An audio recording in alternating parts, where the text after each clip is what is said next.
want no fake love, I want the real stuff. Everybody listen up, cause I'll only say it once. I'm gonna show you all the path. If you want it bad, I'm gonna show you where it's at. Yeah, how you can get it back. Yeah, cause I ain't never done. I'll be number one, working hella hard until I get just what I want. Yeah, rises like the sun, yeah, fatal like a gun. Shooters gonna shoot and I'm gonna shoot until I won. Yeah, always do it on my own, so I gotta get through it. And the only thing I know is to love what I'm doing. Never give up, never slow, till I finally prove it. Never listen to the no's, I just wanna keep moving. Yeah, I put out all this art, it's my only medicine. Yeah, everything I do, I'm just being genuine. Yeah, I'm sick of being screwed, feel my own adrenaline. Yeah, I do just what I do, and I hope you let me in, yeah.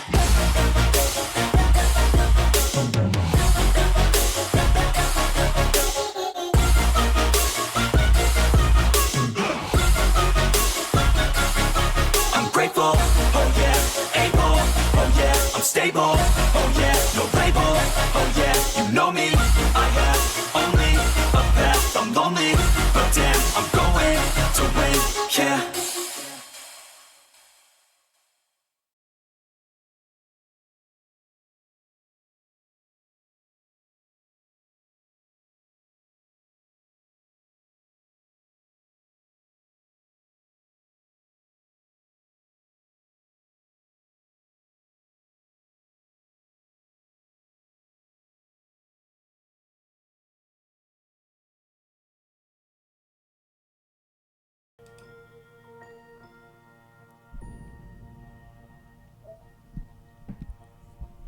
Good evening, everyone.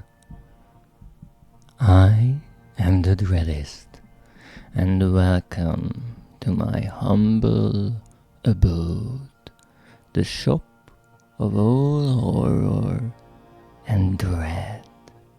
Please take a seat and enjoy the show as we experience the third and last DLC of Little Nightmares: Secrets of the Mole.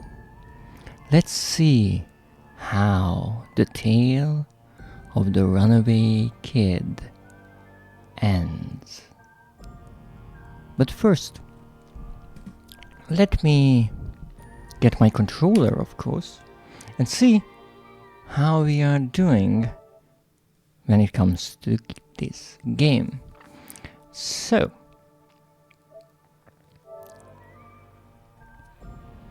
I played through the base game Little Nightmares previously on streams, and then we spent one stream playing through the depths and getting all of those lovely collectibles.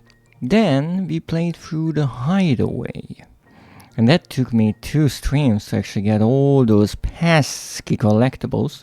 But hey, at least we learned a new rule of trophy hunting. Always check underneath the stairs. And now, we get to visit the residence. Isn't that nice?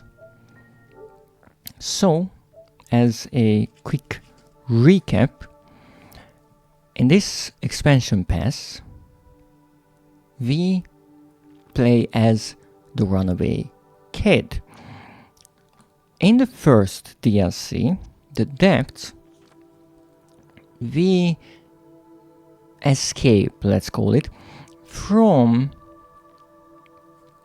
the room in which the kids are kept on those slightly oversized beds and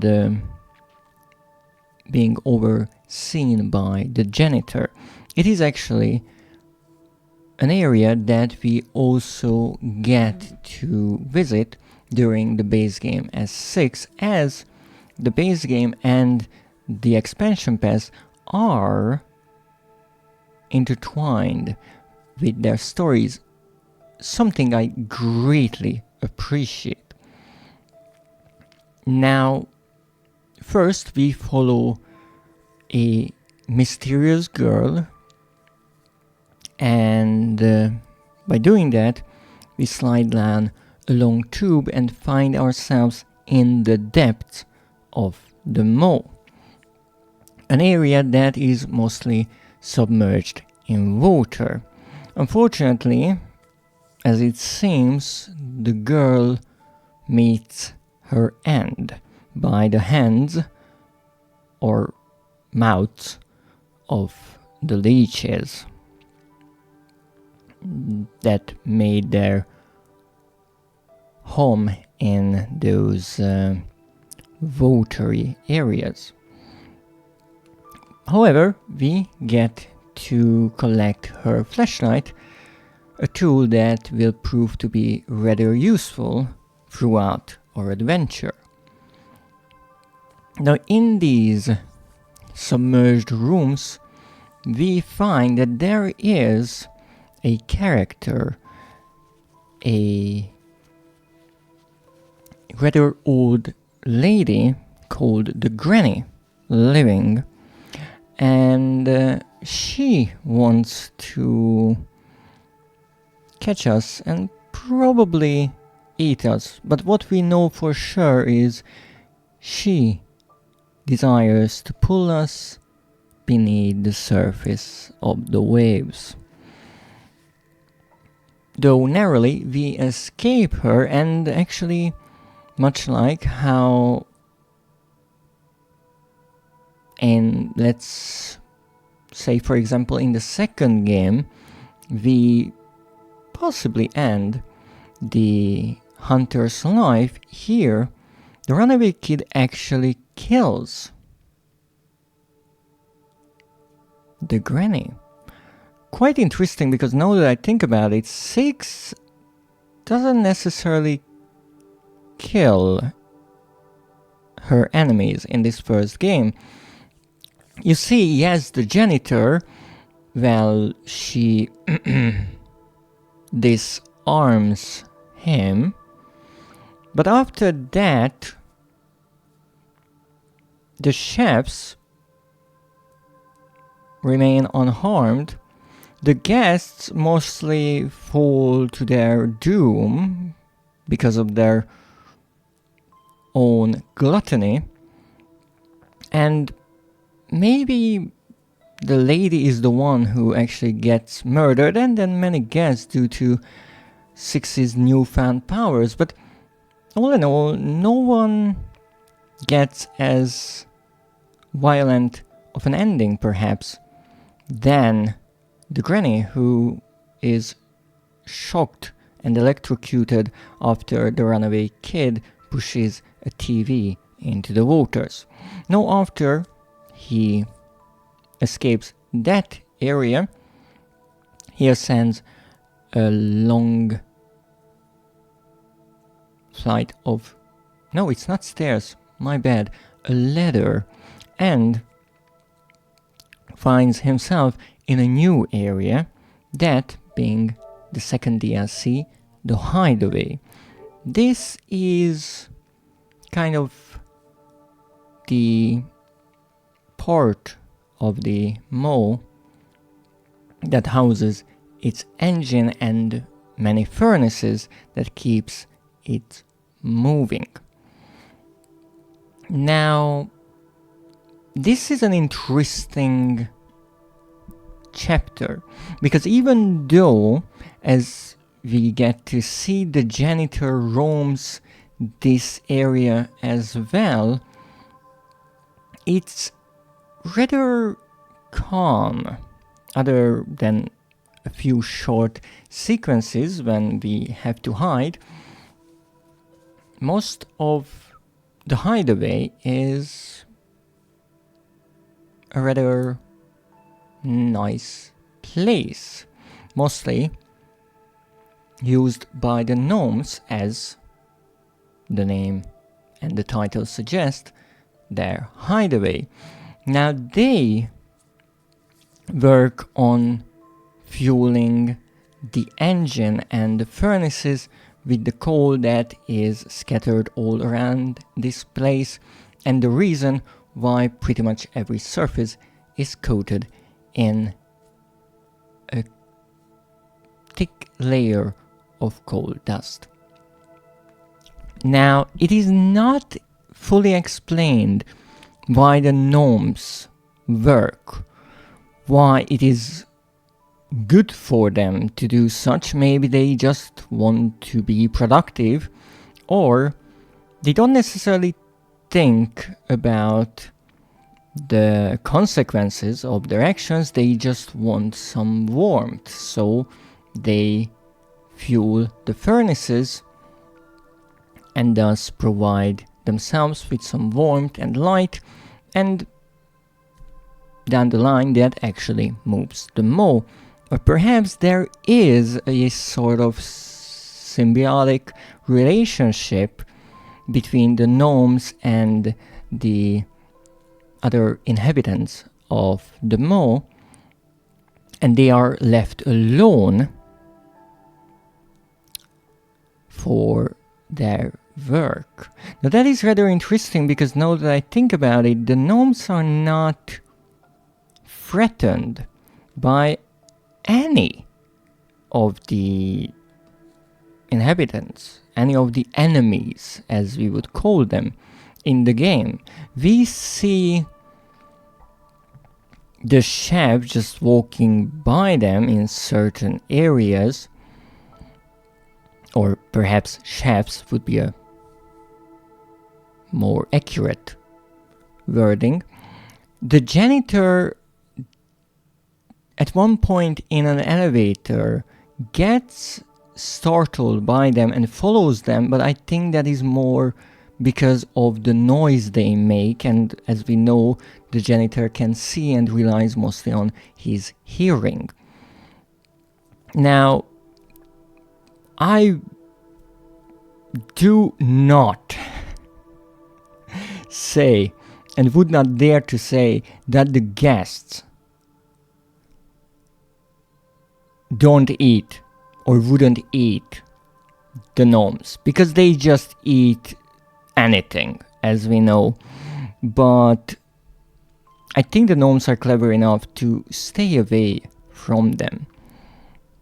Now, in the depths, we don't meet any gnome or gnomes, so maybe that is because they would just drown in the waters, or because the granny scared them away. However, as I said, the hideaway is an area that probably houses most of them, maybe even more overall than we get to meet and hug in the entirety of the base game. Now, after we fire up the furnace and rescue all of the gnomes scattered away in the area, they return to the furnace, which turns out to be just a smaller one of the two, which drives a kind of bucket system feeding coal into a larger furnace, which I assume is the engine of the mow. Now, once everything is in motion, we get to ascend on these buckets, and if we jump out of them in time and don't get incinerated, then we find ourselves in a rather cozy place in front of a tiny fireplace of sorts, even though it is a furnace, where the gnomes are gathering around. Welcome in, here right there. 15 is bigger than 14. It sure is, exactly with 1. Thank you so much. You are on a 15 stream streak. What a joy to see that. Enjoy your extra points. 450 points. I hope you are having a wonderful day today. We are just about to start Little Nightmares. Points, indeed, points. Many, many points. So, one interesting thing in this room is that the gnomes' shadows are unlike their appearance. Their shadows appear here as little kids, not wearing their usual cone-shaped hat, and even the proportions of their body parts are slightly different, closer to that of sixes or maybe the runaway kids. A bit of foreshadowing, if you will. Now after this we continue on our way, leaving the adorable gnomes behind, and fall on top of a moving elevator that is ridden by the one and only the lady. So let's start up the game and check out the third and last DLC, the residence of the lady. Now again, because the two stories are happening parallel to each other, we know for a fact that the expansion pass starts before 6 disarms the janitor, or he got his arms sewed back. I mean, that could be it. Someone just sew his arms back. More than possible. But let's assume that it happened before that. Now, we follow the girl down into the depths, and we don't really see much there. However, once we ascend the ladder, we actually get caught by the janitor. Important detail. And welcome in, Elior, and congratulations for your first. So there, the janitor places the runaway kid in a small cage and puts it right next to the one in which 6 is kept. That is the same exact scene as the one we can see in the second chapter of the game. Let me show you.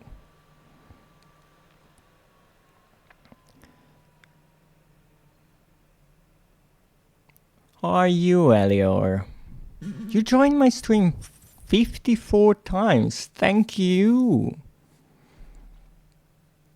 That is just wonderful. So here you can see that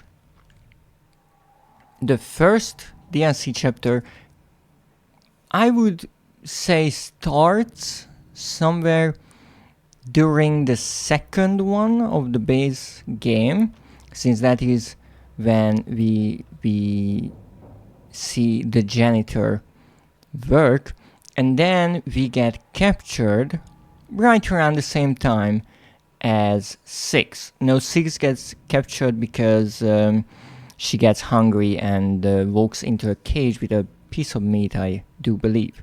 No, the runaway kid escapes the cage in an odd manner.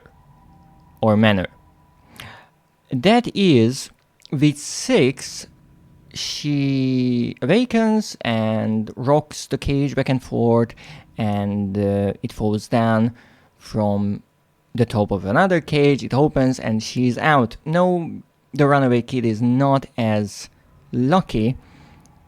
He gets processed in a way.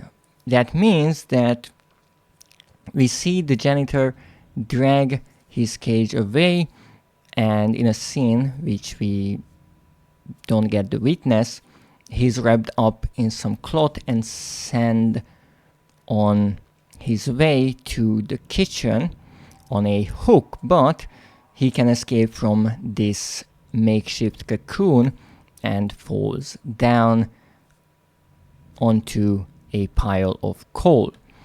So that happens sometime during the second chapter of the base game. Then we start the hideaway chapter here, and there are a few moments that are kind of referencing the base game. One, and I think the most obvious, is a room, an inspection room that we can explore with a big eye-shaped screen on the wall, because everything in the mall is eye-shaped. But I mean, it's fairly fitting for a camera feed, and we get to see S6 makes her way through the sea of shoes, or as I like to call it, the shoe lagoon, and its monster. Now, that happens during the second chapter again, so we are still in that time frame. No, my guess is that since these two chapters kind of happen in the duration of this one, that when we fall onto the top of the elevator at the end of the second chapter, that is not the same elevator ride of the lady that we see with 6 at the end of the fourth chapter in the base game. But there will be one part in this chapter that I know that will once again let us compare where we are on the timeline. So let's not waste more time and start up this lovely DLC.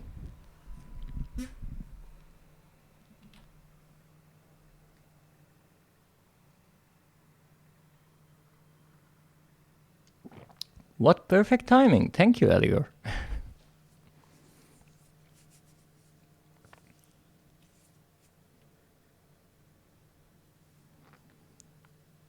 Oh, and you were the first viewer for the first time. Congratulations. Let's see. What do we have to do here? I'm not sure if we will get to meet any gnomes. But here we are. On top of the elevator.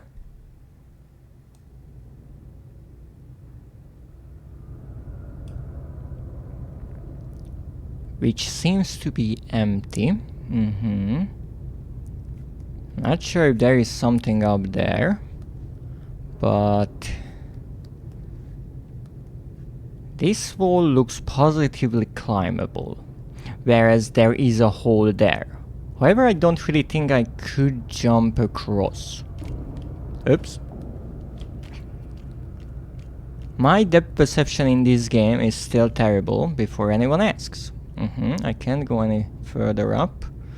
I don't think there's anything there. However, something is hanging here. This is extremely dangerous, by the way. Not like existing in the universe of Little Nightmares as a kid is any safe. But there's a gnome. But hello there. I can't go up there to hug you. Did you prepare properly yesterday? Yes, I did. Yes, I did. Thank you for asking. I will get to that after I finish this DLC, hopefully. Nah. Good. Oh, gnomes! You did it! Yes, I did. For those who might be a bit confused, the thing is, I said that I would replay the base game of Little Nightmares and collect all the collectibles so I can show my viewers all the concept art. And I was supposed to do that yesterday, well, part of it.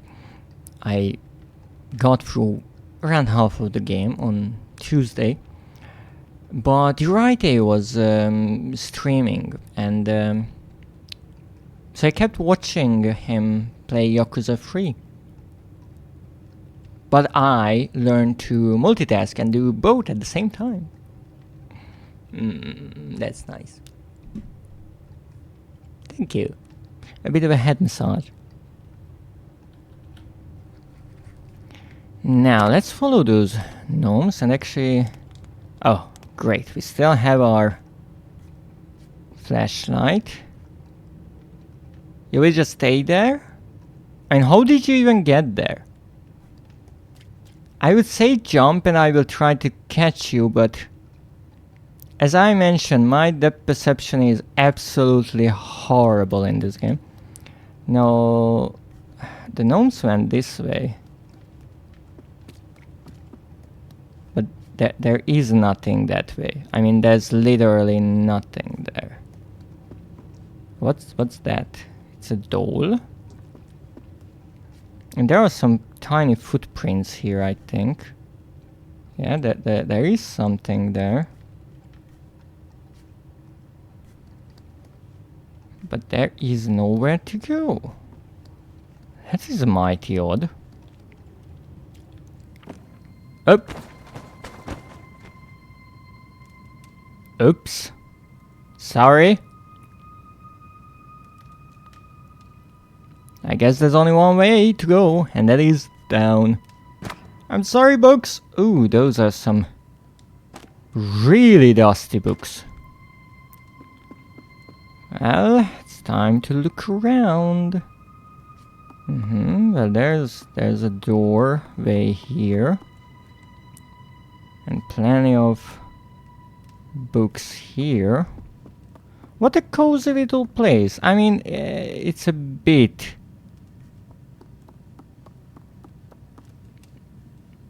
untidy, to say the least, but really cozy. There's a little fireplace. Let's take a seat here. Oh, that's nice. What's in this armchair? Some books? Yeah, it seems like some books. Ooh, really nice. There's another eye, because of course we have to have some of those. Now I'm obviously looking for all kinds of collectibles, because I think in this DLC we are once again looking for Flotsam, so leather large bottles.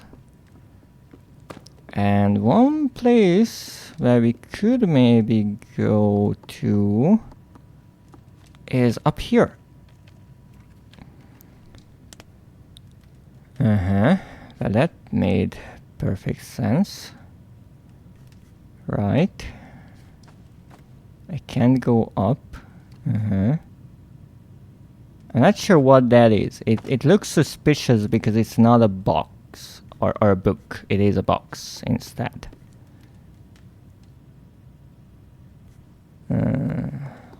Alright, well, let's look around. We can go right or we can go left.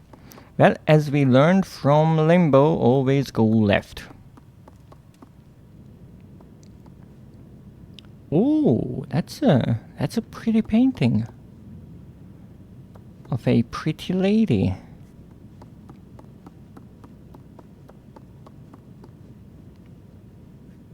Little statues, an elevator, possibly the elevator that we used to get up here.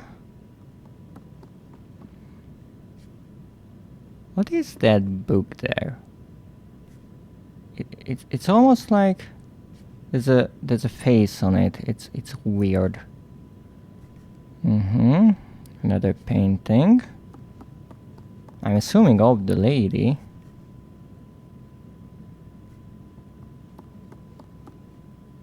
Now look. There has to be something here. There has to be something here. There is no way that the developers put this place here for nothing. I am positively sure of that. Let's try to go up here.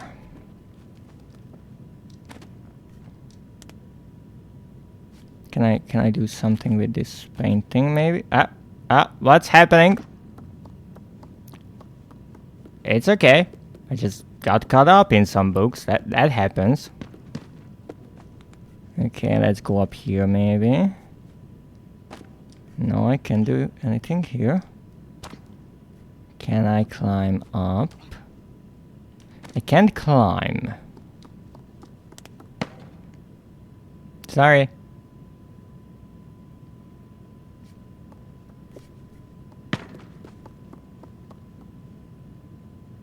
Have to admit, it's pretty strange.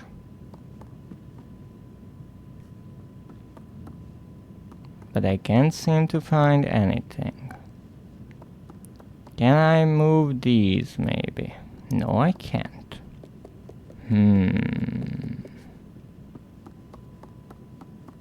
Well, alright.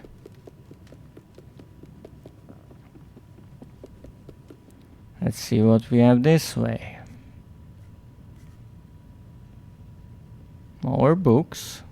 Someone really likes books. I do appreciate that.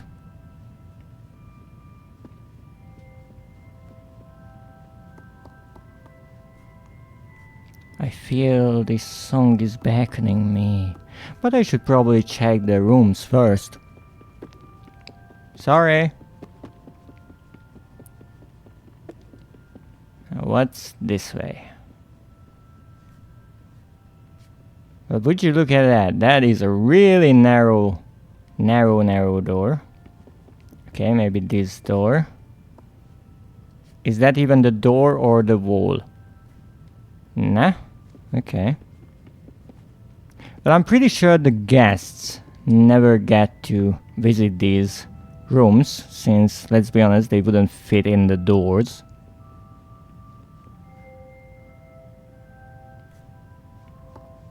No. This looks suspicious to me, because I can just jump up here, and then jump here. Oh, there it is. There's the bottle. But how do I get up there? Okay, apparently I can climb up. I let my wonderful viewers imagine how that happened, because I couldn't see it. And that's one collectible down. What does it contain? In this expansion pass, the collectibles contain a tiny piece of paper, which, as far as I know, is not explained in the story at all, but in the game you actually unlock concept art pieces with them, each one being one. Also, it's not liquor. No, it's not liquor. Or maybe there is some liquor in the bottles, but the runaway kid is only interested in the paper. Good children should not drink that. That's true. That's not dangerous at all. Oh, dolls. Okay, so that is the lady. Ooh, and there's a key on the left. No, I have a feeling that I should be quiet. Oh, and there's a music box there. Now, it is true that all of the mirrors in the ladies' quarters, which is the last chapter of the base game, all the mirrors are broken. Actually, S6, we find only one intact mirror hidden away that we can use to defeat her. But it is not explained fully why she dislikes her appearance so much. It is implied that she grew old, and that is what fuels her dislike towards her appearance. And I'm assuming that the paintings on the walls depict her, actually. Just a youthful self of her. Oh, hello there! Come back! Don't run away! Okay. Where's the gnome? Gnome! Not here. Gnome! Not here. How? How do they always get away? Well, we'll find them later or sooner, but first I have to look around here.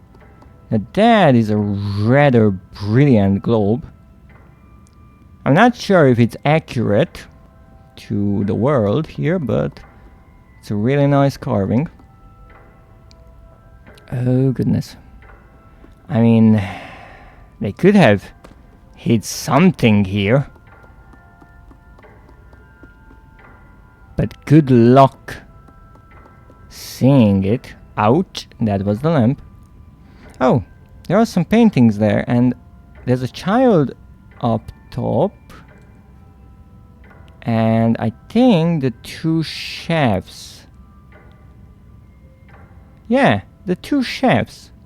You see, she cares about her employees.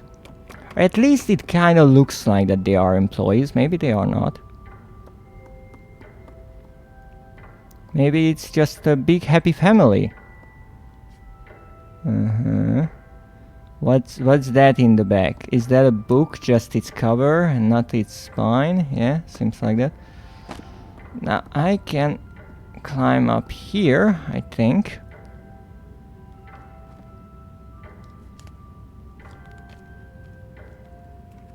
I'm not sure what I'm doing, to be perfectly honest.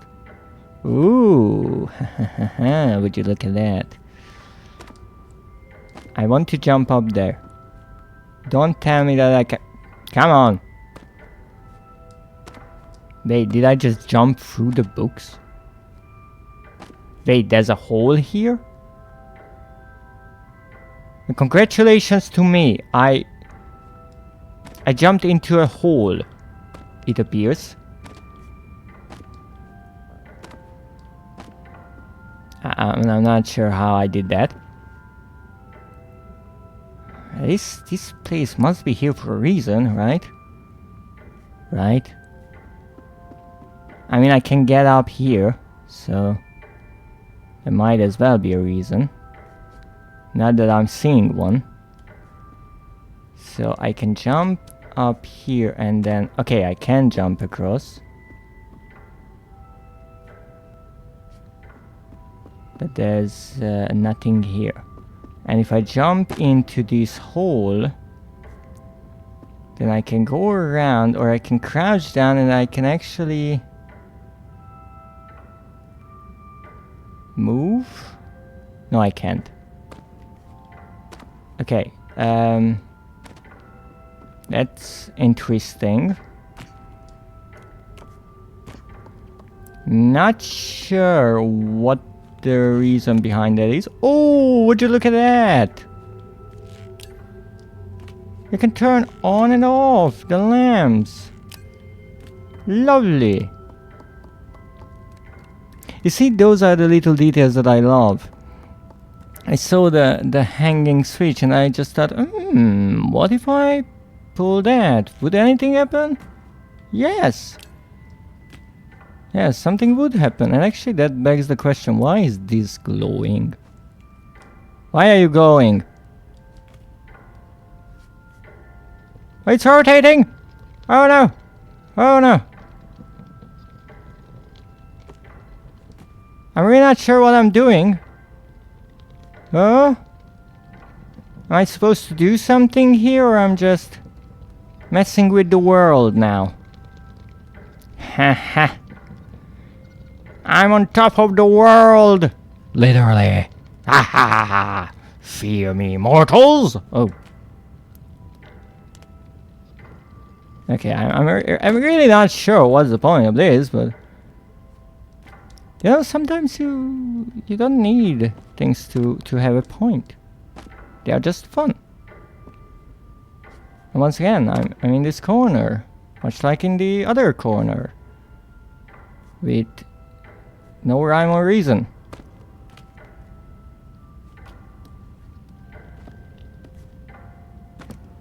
Well, I guess let's check the first floor first. I noticed there are 3 interesting tiles here. There's one in front of me, and that seems to have a triangle. This has a circle. Nothing happens if I step on it. And this looks like a square, maybe? I'm not sure. But I have a feeling I will have to move these. Now the question is, can I move them? No, I can't. No, I can't. Okay. So I need to find items with some sort of a part that will fit into these depressions.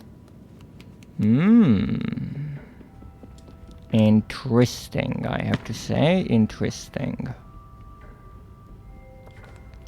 So we have once again a kind of hub area, much like in the hideaway. Look at them, they are gorgeous. What do we have on the second floor? We have a ladder leading to the third one. More bookshelves. Oh, I'm gonna so miss a collectible, am I not? More paintings of herself. Kind of eccentric, if you ask me.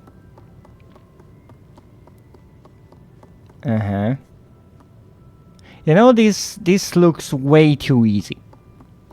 So there's a door there that I actually want to open. And there's a crying shut eye in the background. Why do I think the moment I pick this up something will happen? Fucking called it! Oh goodness! No, no, no, no, no, no, no, no, no, no. Here, you can have it back.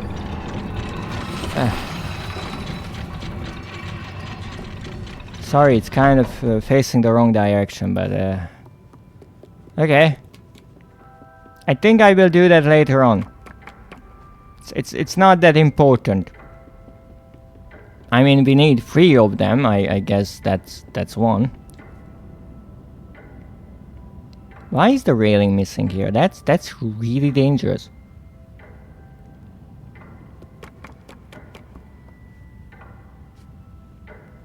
Can I climb up on these, or no? They are just kind of in the way. Well, I mean, they are not in the way, they are set pieces. Oh, there's a cup there. And some kind of a vase. And what's that? A painting? Oh, what was that? I saw you. I saw you. Whatever you were. I'm assuming a gnome.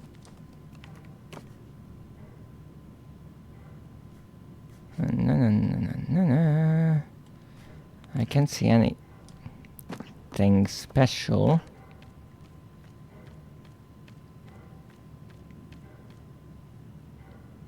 Oh, I see. Oh! No. Let's be a bit more safe. Okay, I think I need to move this to the side.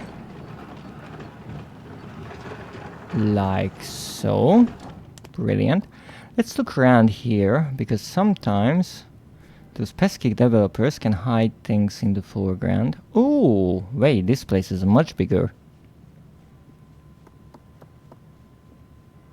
Once again, this book with that odd side piece. Maybe that's just the continuation of its cover.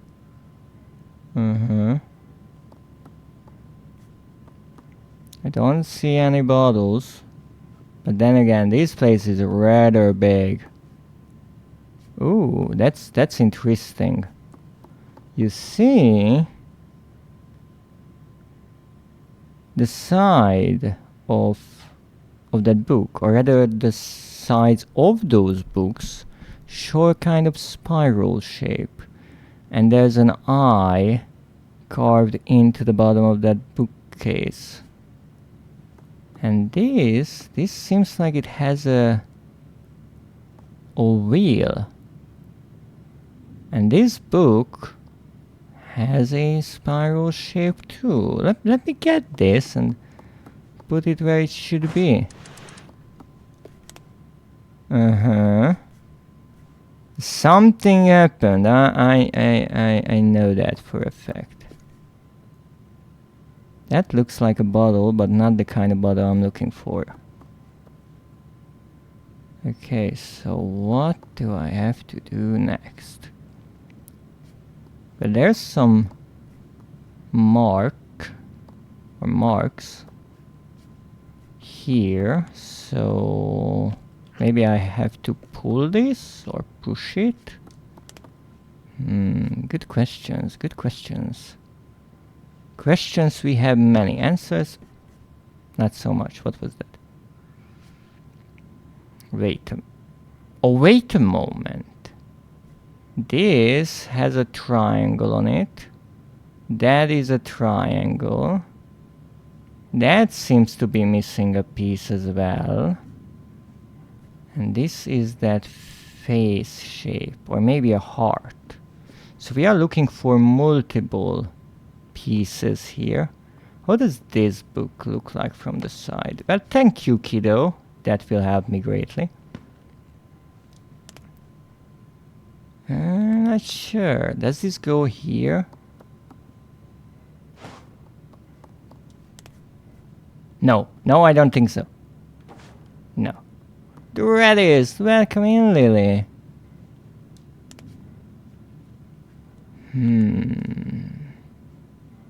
I'm pretty sure I need to solve these. Oh, yeah, that fits. But we are missing a book here.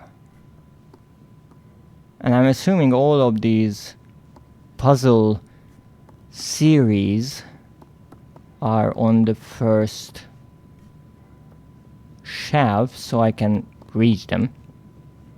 Oh, there's the book we are looking for. I will play along and humor the developers for a moment. Okay. Can I reach it? Of course I can. Okay. I see. So that's why we need to go up. You see, it's much more fulfilling if you actually figure out why you're doing something, not just, you know, do it. Oops. I'm really sorry, dear book, but there's no way that I could carry you down there. Is there anything up here, perhaps? I don't really think so. I mean, there's this place, but I can't get there, no. Try our best not to fall down. I'm not sure if The kid would survive it. Oh. He has strong arms. Give him that. Alright, so this goes here. Ha ha! Whoever lives here, I already like their style. Now, what's here? A secret room? I can't close it, okay. Okay, we have another armchair. It's really important to have armchairs everywhere. What if you want to read a book all of a sudden? What is up there? A lone candle? Oh, these are rather interesting bookshelves. Some books. I don't see anything here other than the obvious. This is a wooden figurine by the looks of it. My bad, I can't leave. However, I just realized something. If I move this, right? Then, what if I can climb up on it now? Come on. Okay, no I can't.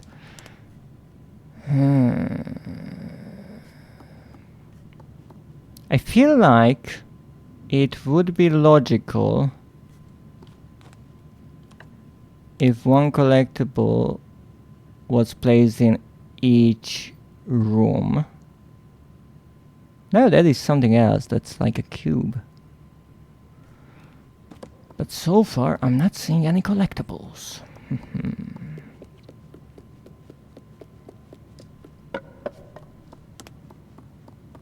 I mean, there's a cup here. Can't grab it.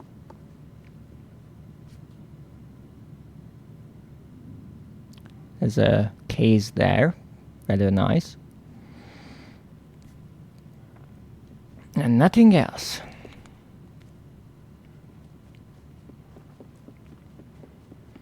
Now here's my question. Is there any shape on the bottom of this thing? Doesn't seem like it. So that means this is not one of the items we are looking for. So what is it good for? Well, I have an idea.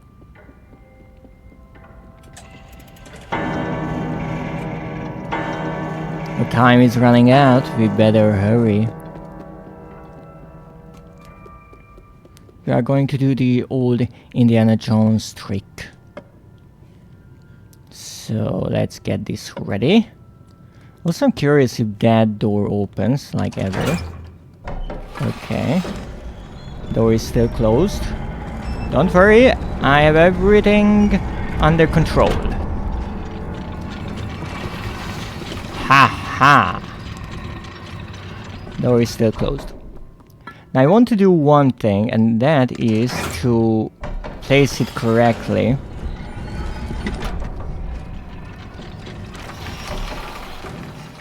That's not correct, it's backwards. Oh, because it turns around. I see. The kid turned it around in his hands. Well, we have one. You do? Well, definitely. Everything under control. Mostly.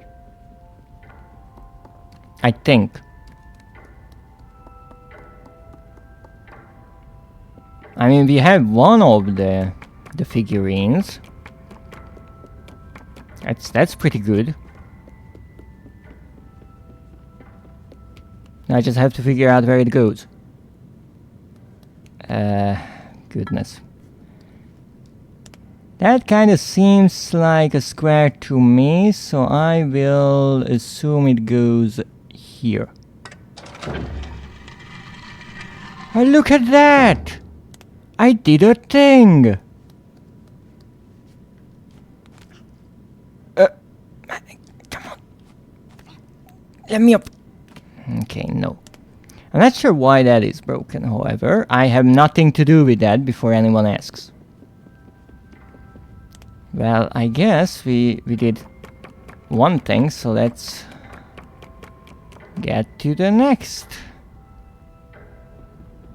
level, or rather floor, and that is right here. Okay, never mind, I have to move this thing.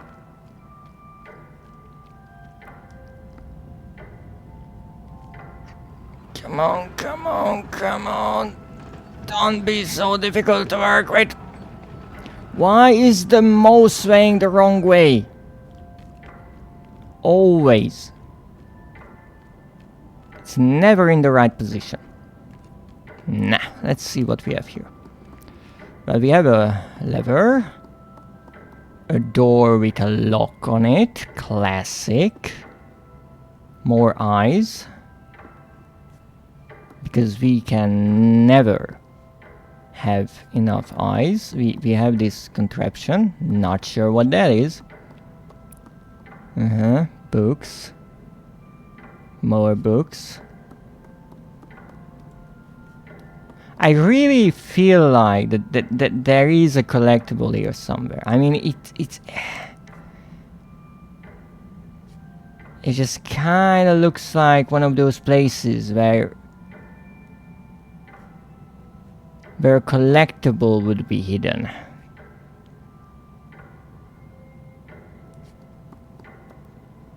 Now, on this side, we only have a wall.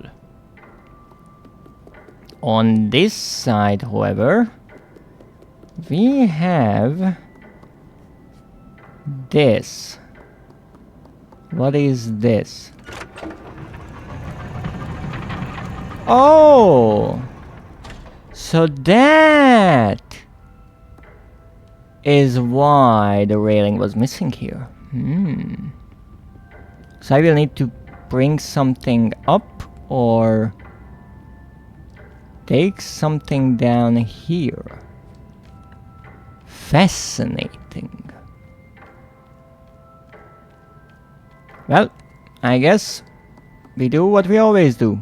Pull random levers and hope for the best. Okay, that's a really stylish lamp, but what now? Well, there's a button here, so let's press it. So there are lenses. And there's also a lever here with 3 stages. Okay.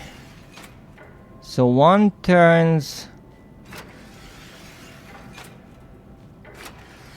the entire system. Ooh. Okay, I'm assuming I have to shine the light into the eyes. How? That's a good question.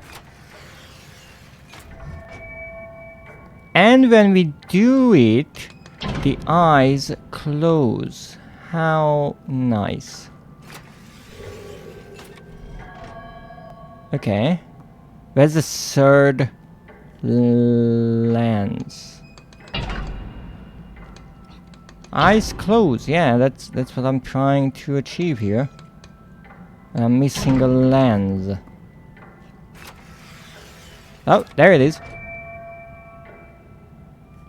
Well, I did a thing.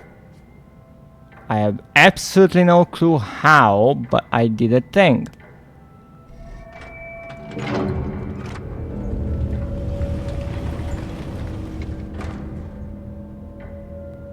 I mean, that's one way of doing it. I kind of ran out of light sources, so, you know, just use the flashlight. Let's see what's here. More little statues, figurines. Ooh, that's pretty.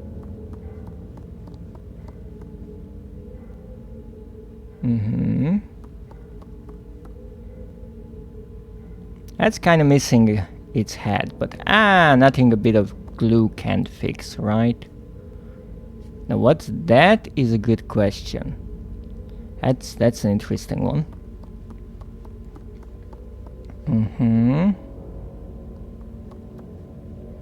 Oh, so many paintings, so many friends. Oh, there's the granny actually, I think. That one in the center.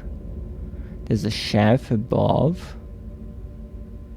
And possibly there are a lot of references to characters, like the gnomes there, and the girl who appears so many times in paintings. But I wouldn't be surprised if some of these were concept arts, because there's one in the red outfit that I think was a cut character. Intriguing. I don't really recognize these characters either. Or that, so there's quite a lot that didn't make it into the game, but that's usually how development goes. You have lots of ideas and you try to choose the best of them. So we have these two, and we have these with buttons. I feel like this is one of those sequential puzzles. Or not.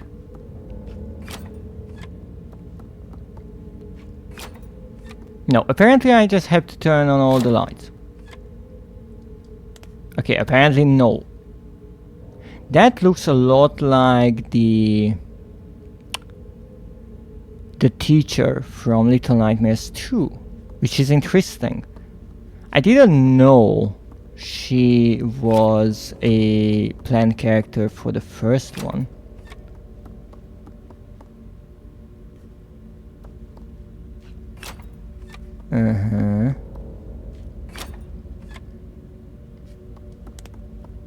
So wait a moment, there are 8 of you.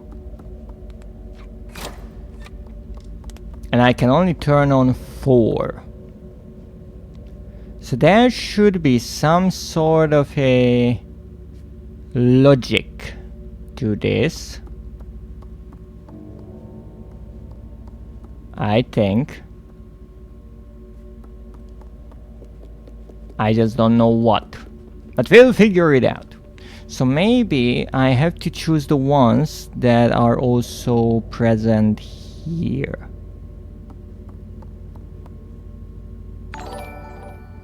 Oh, welcome in, Paramore Jewel. Thank you for the follow. I hope you will enjoy your stay in my shop. Now let's see. I do not see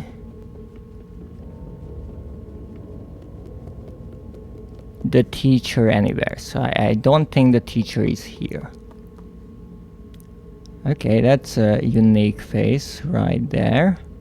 A big smile. Okay, let's look for a big smile. Do we see a big smile anywhere? It's kind of tricky. No, I don't see a big smile anywhere. Okay. Then we have this gentleman with the stylish hair. And this little guy with even more stylish hair. There's the little guy right there. So we found that one, and there's the guy with the hair. Okay, so these two appear. Let's turn on the lights. Okay, so this is good. This is also good. Okay. A lady. And a slightly wrinkled person. There's the wrinkled person. And there's the lady. Right there. Okay. That would be 4. But let's check. Just to be sure. So we have a kid. And we have a large-nosed individual with a hat. Are they here? If yes, then my idea is out the window. That's the big-nosed individual. That's no good. Is the kid here? No, that's a kid with a broken head, which kind of looks like those from the school area of the second game. Again, I think the school was kind of planned. Oh, there's the janitor as well. Didn't even notice up there.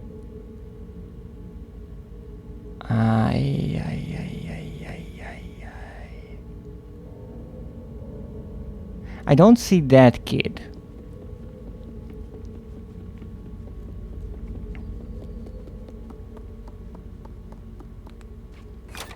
But I do see this one.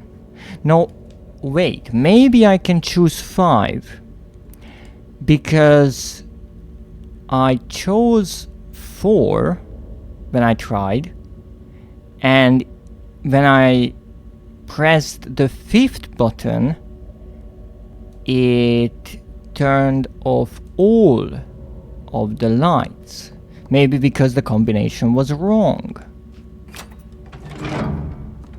But no, it's right. Haha. Detective Dreadist is on the case. Haha. Well, this isn't creepy at all. I feel like I'm being watched. Which is not that strange, given that I'm live streaming. Well, that's a lot of dust there. I'm not sure what this is. What's that? What is that over there? Oh, that's another statue. You see, I have a serious case of missing collectibles here. But I also realized this place is not dusty, it's cold. You see? The kid's breath is visible. Okay, what will happen here? Fucking called it! I want to put it back! Put it back!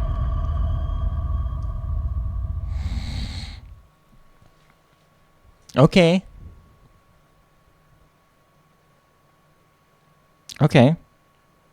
Understood. Well, we have 2 options here. One is to quickly get the fuck away.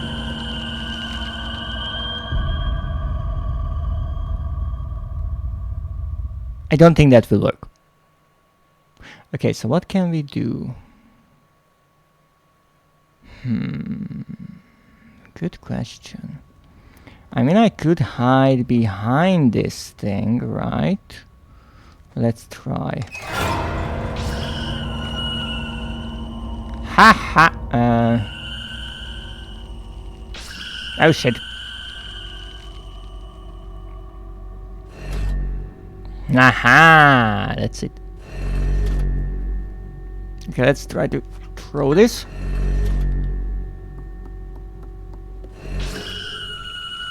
Wrong way, wrong way, wrong way. Got it. We have to use cover.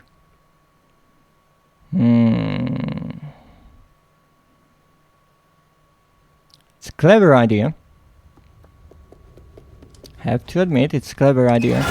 And I also like how it starts looking around once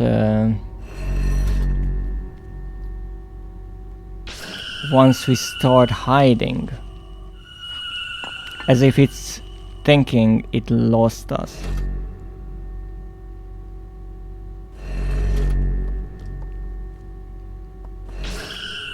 Come on, come on, come on, come on! Haha.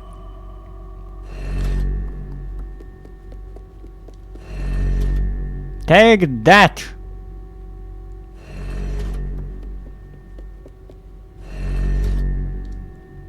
Wait a moment. Who closed the door? I really hope that this doll is not made out of something that can easily be broken, because I have to use it for hitting that button.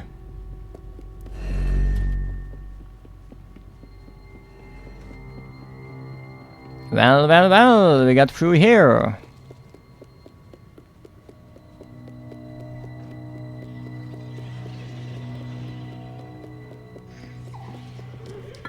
I saw you there. What was that? That's a spider web. Your head is still missing. Strange things are happening here. I'm telling you, strange things.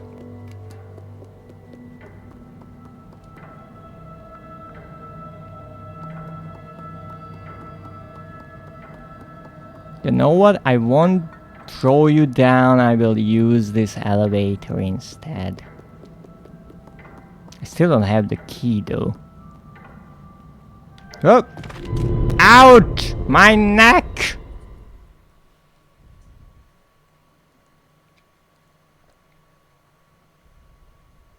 That hurt.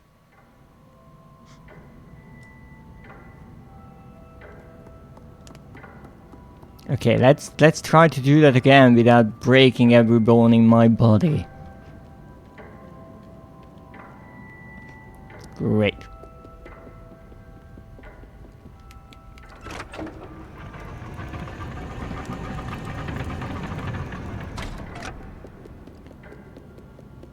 Come on, come on. I'm gonna be nice here. And this is a triangle, and its whole base is actually a triangle, so it's pretty easy to figure it out.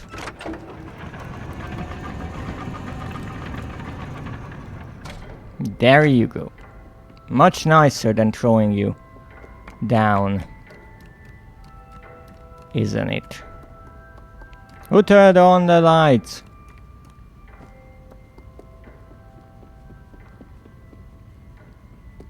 Nah, this is a triangle, so it goes here.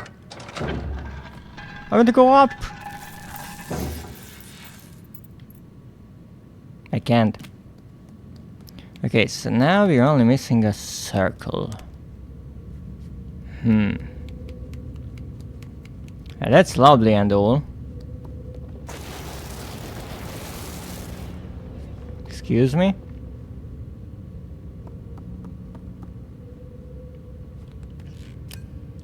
Nah, much better. I can actually see something. How was that sound? Hey, who's that? Who's there? You're not scaring me. This was the area where the lady was sitting.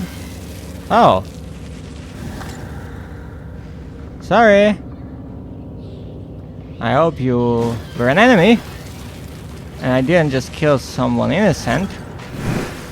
Oh my goodness, what is that? Hey, stop that. Stop that. Let's see, can we find anything here? There's the key. I kinda need that.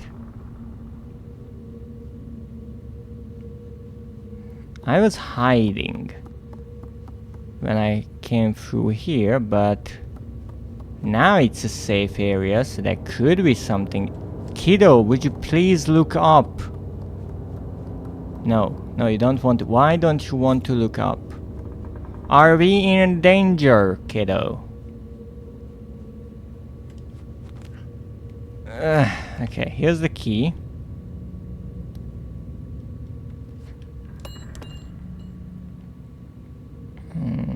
I don't see anything here. I do have an idea. Can I turn... I'm going to try to do this. Can I turn on the music again? Okay, I can barely move here because all the doors. I can't do anything here, and I don't think I can jump up there. So we will have to be extra careful. Come on. Good. Good. Jump. Okay, so I can jump here. And then I want to jump to the corner.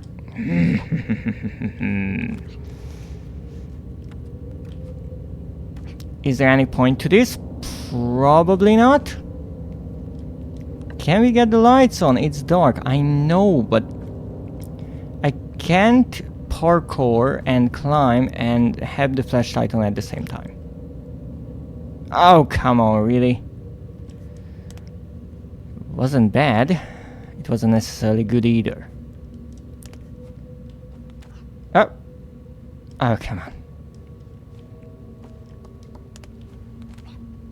This is rather tricky.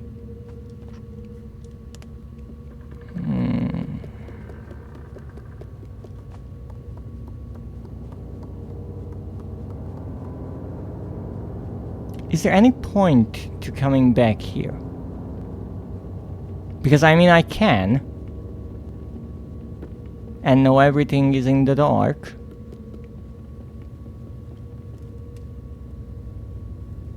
And I was surprised that I couldn't find much here.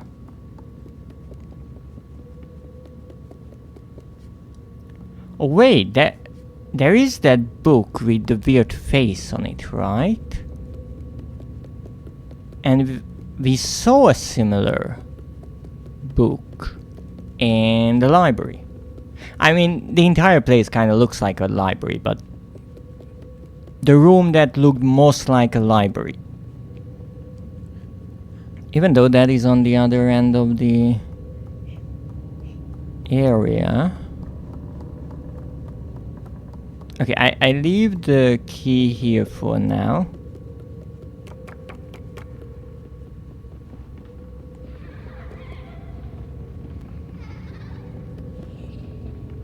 It's okay, they don't hurt you much. Wait, wrong place. Where was that? Library. It was on the first floor, wasn't it? Or the second? I never know which one is which.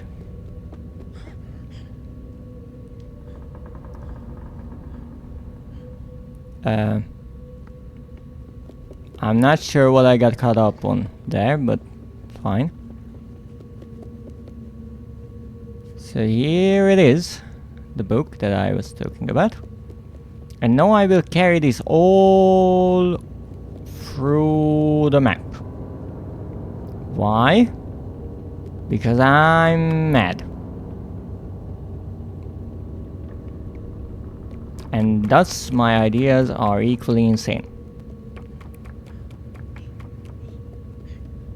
Is there any point to this?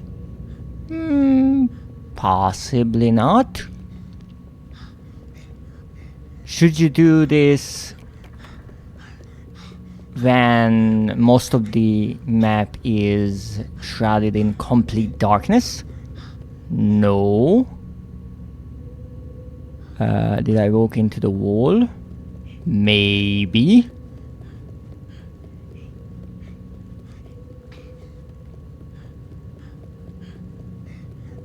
But we're on our way.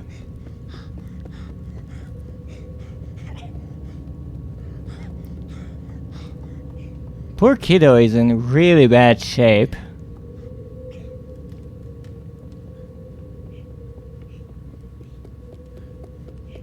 Alright. Here we are. Interestingly, the lights stay on here. So you can see, let me show you. There is that book there with a half of a face on it or a heart, something like that. And then we have this book which has a similar one, but hopefully its other side. Well, would you look at that? Oh, ho, ho, ho, ho. What did I find?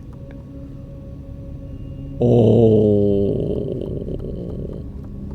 I like this place. It looks like the wood was burned here. And the wallpaper as well. And these are charred remains of other children. And yes, that's an inviting painting. Lovely painting. Perfect for the living room. Now I have a feeling that I will end up much like these kids if I do something here, but hey, let's try it. Ashes to ashes, dust to dust. So that was an urn, but whose ashes were in it? What a place! But we got the secret trophy, it seems. And what an idea! Lovely!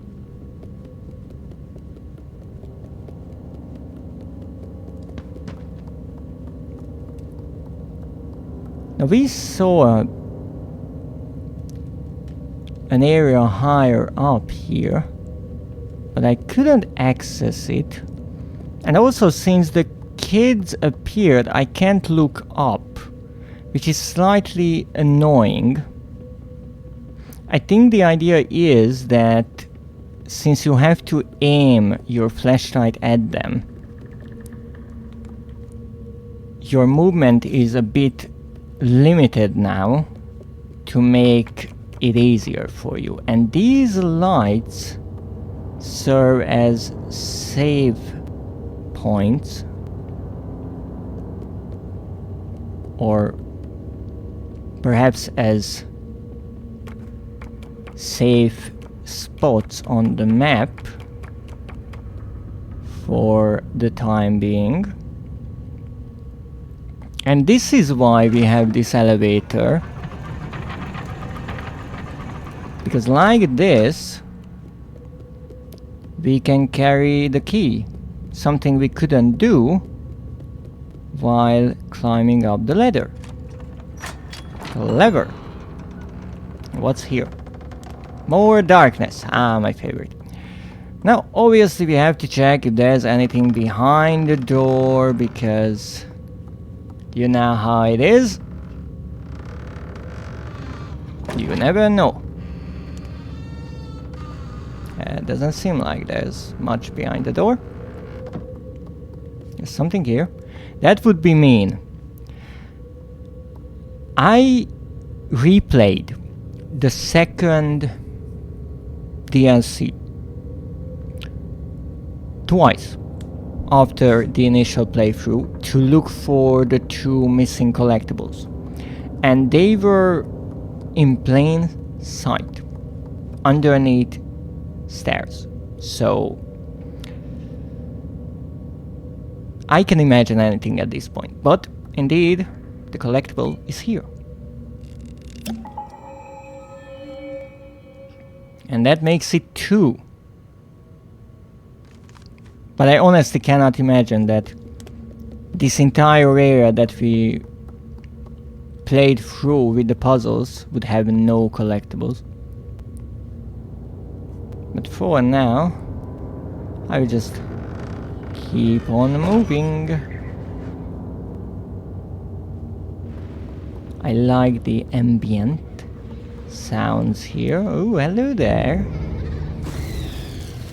You don't like the light, I see? And they are wearing masks, similar to the mask of the lady.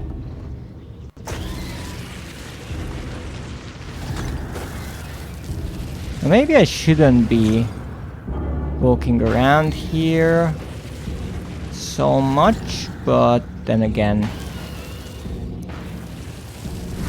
where would be my sense of adventure? Books. I see you there. I told ya.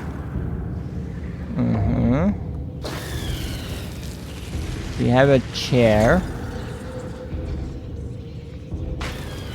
with a rather vivid colored seat, and I think we will use that. Oh, what you doing, huh? Trying to run up on me? Not gonna happen. Again, a tiny detail when it comes to the design. There's no point of coming up here, it seems like. But you can really easily notice this chair because of the color. And it's different from the really simple wooden chairs that you can find throughout the mode. This is more decorated. Thank you. Oh goodness. Oh, that's a hole. I don't think I want to fall down there. So now we are above the room with the fireplace that we saw, perhaps.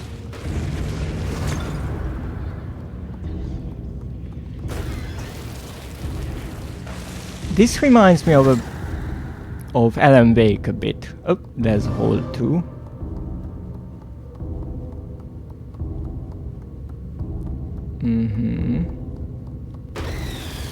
Stop hiding there, camper. Can I climb up there? Is that looks climbable? No. Oh, sorry. Didn't see you there, to be perfectly honest. I was just trying to find my way. But you know, accidents happen.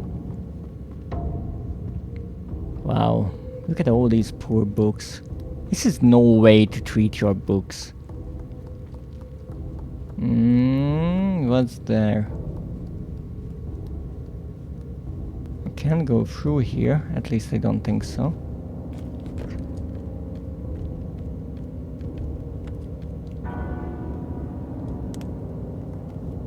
Whoops. Oh, now I have my free camera look back. Ooh. Alright, let's look around. Obvious door in the back. I'm not sure I can even open that, to be perfectly honest.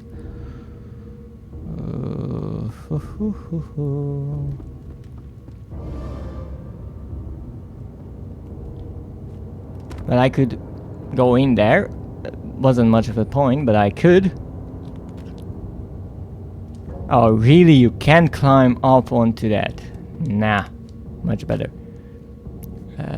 Is there any reason why anyone would come up here? Not that I can see. Ooh, there's an empty space there, but I can't climb in. Obviously, the rug has an eye, because why wouldn't it have?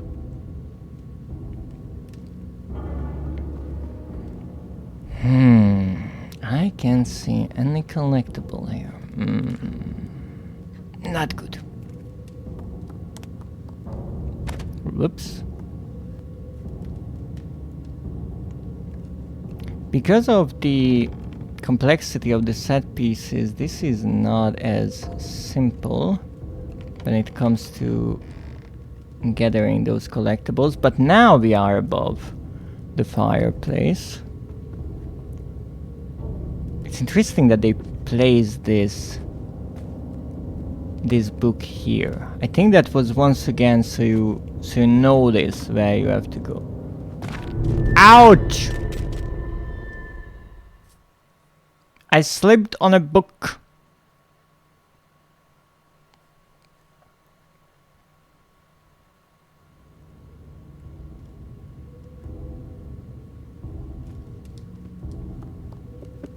Alright, let's try that again.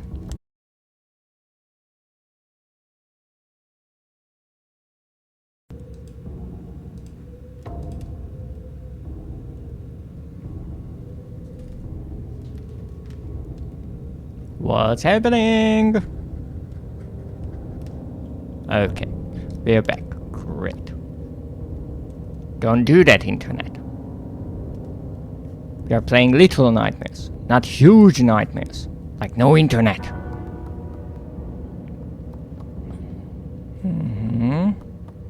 Ooh, what's that? A bird cage?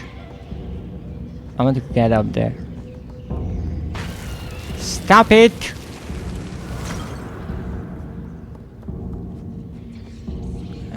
Can I jump up on this chair? Oh, I did it. Oh, there is a kid in this bird cage. That is so interesting. Stop dashing around. Oh, there's another eye there. It's really nice how they are animated. The little particles flying off of them, as if the light was really burning through them. Ooh, would you look at... Well, that's a way oversized head for that holder, but that is an interesting painting, I have to say.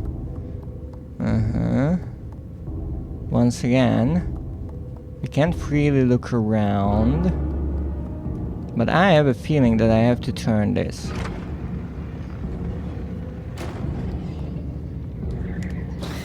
Okay, that didn't work. Stop it!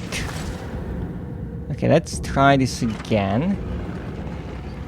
Oh, that's interesting. Ah, you again. I can't do my job like this. Yes, please. Form a nice line so I can burn you all easily. Nah, come on. What a mechanism this is that... No! That a tiny kid can move that huge door. Oh no, no, no, no, no, oh. I got murdered! I was dodging them so nicely. And then they said no. You're not getting through us so easily. Stop it. Okay, that's done.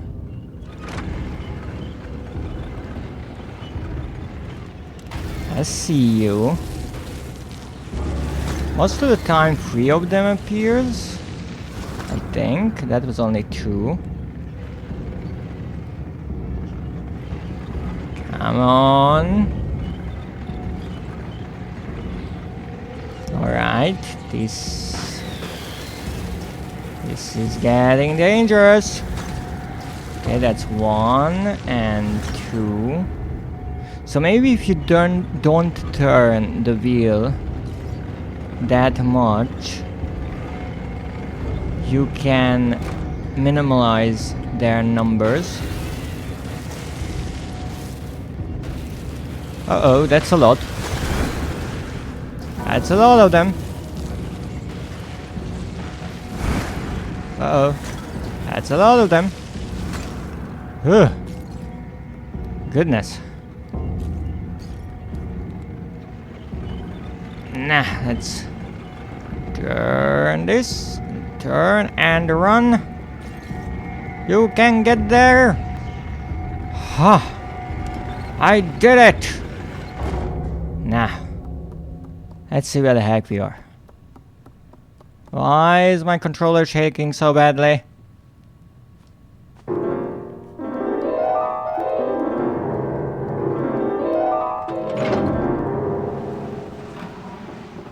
What? I mean, it was a trophy in the base game and actually in the second game as well. Now I knew that it couldn't be a trophy in this DLC since it only has 3 and we already got the unique one. But it seems behind the painting of the mole is a bit of a liquor stash. Would you look at that? That's a really clever collectible. And the third one, and at that. As I said, I feel like the collectibles in the DLCs got a bit more sophisticated. They usually don't get a special mechanism like this one and its own hidden. Well, no, they most of the time have their little hidden area, just not as sealed as this one is, or closed, but they got more difficult to find. And here we have the mole. I want to open it. Oh, would you look at that? Ha ha. Now how the heck do I open that? Oh, I know. I shine my light into your eye. No, that's not it. Okay. Oh, I know. I pull that lamp. I think that was a thing in the base game at one point. Okay, that's not it. Don't worry, I'll figure it out. Oh, that's the one I have to pull. Ha ha.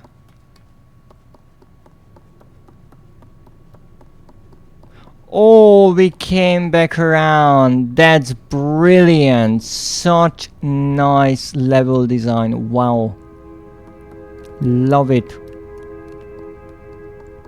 I was curious if that door would ever open, and would you look at that? The answer is yes. So I guess the little figures we saw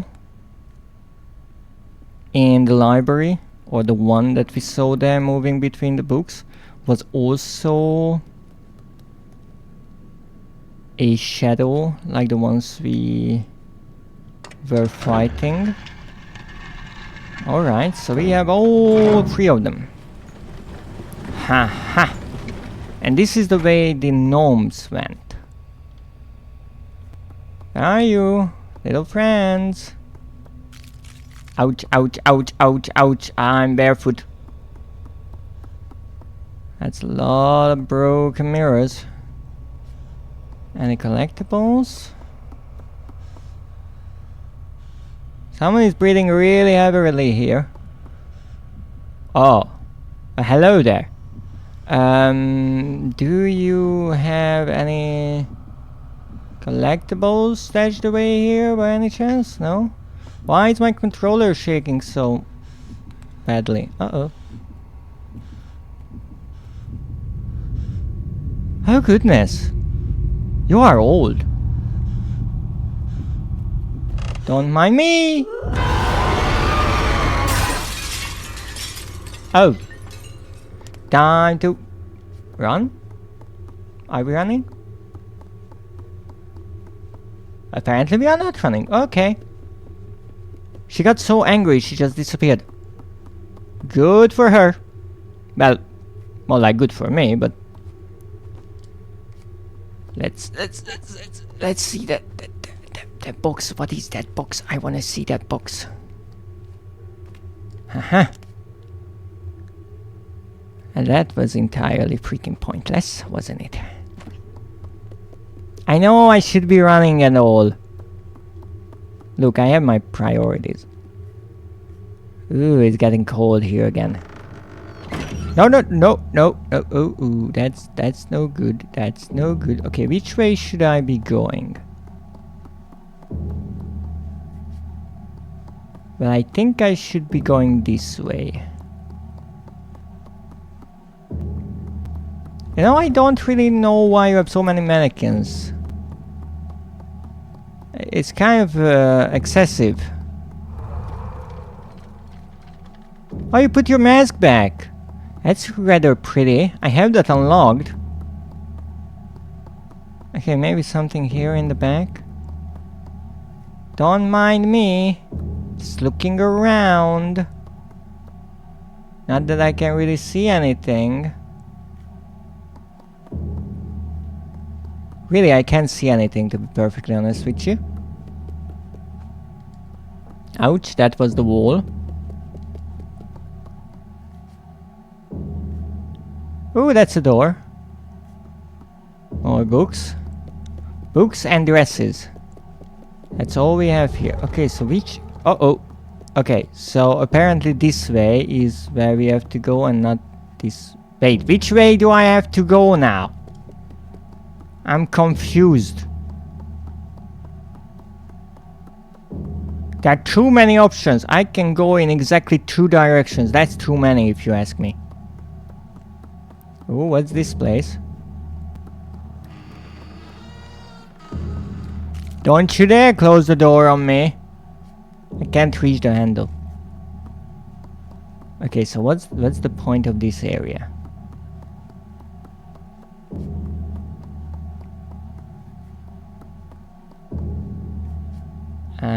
Well, I see nothing. Which is kind of odd. There's nothing here, just broken mirrors. Alright.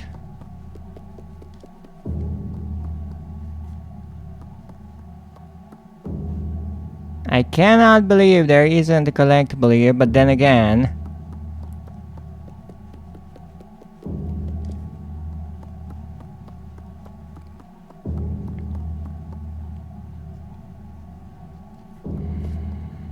Which way do I have to go? I am kind of in a fight. I mean, not really.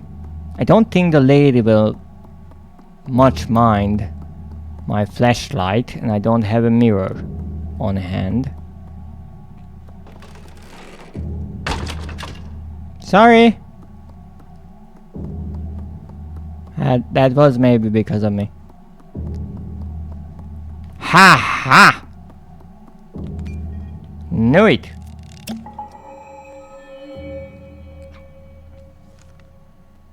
So apparently this DLC is longer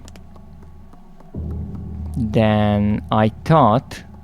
So it's not like how in the hideaway on each side of the map with the 2 larger puzzle areas you have to find 2 and 2 collectibles. Here it seems while you are collecting the free statues, maybe in that hub area there's only 1, or maybe there isn't one. Okay. Uh-oh. Sorry, I should have went that way. Oh no, oh no. No. I'm still missing a collectible, no! Look, I have my priorities.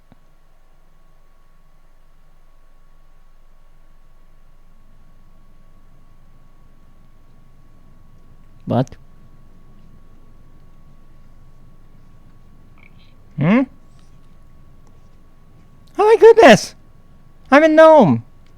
Oh, I can't pick up my flashlight. I'm a gnome! I'm adorable! Yay!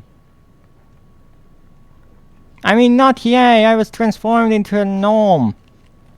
But now I can get through these narrow spaces. Oh. Well, I better not fall. Can I jump? Okay, I can jump. Yeah, that's my reaction as well. Like, oh my goodness, that's a long way down. Ooh, hoo, hoo, hoo, hoo, hoo, hoo. Ah! Oh wait. Oh, this was the intended way? Oh, I see. I can even run! I'm even more adorable! I think the guests are nearby. Based on all of the noises.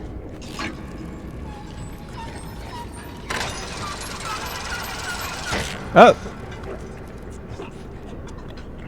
I think I should have jumped that way now that I think about it. Dum ba bum ba bum ba bum ba bum. Don't mind me.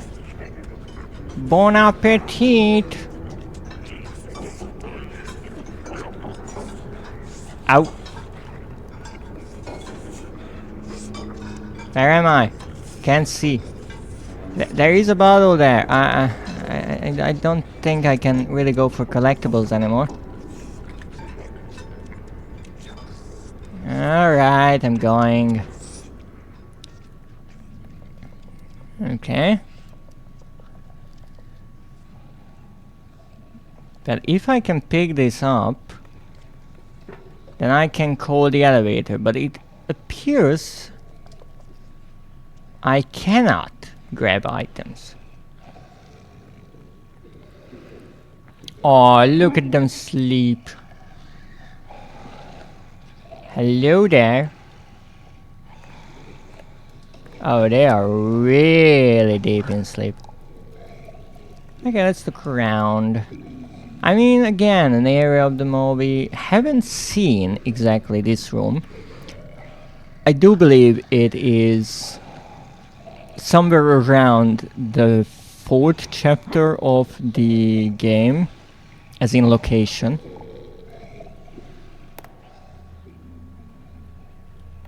In the guest area.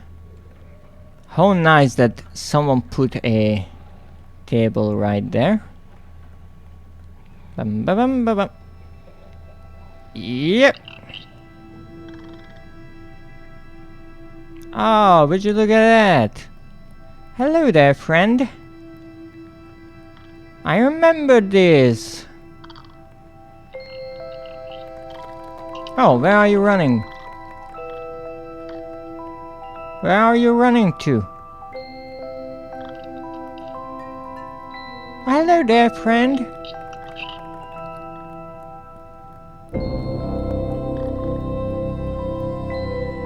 Would you look at that? That's a sausage. That's a nice looking sausage.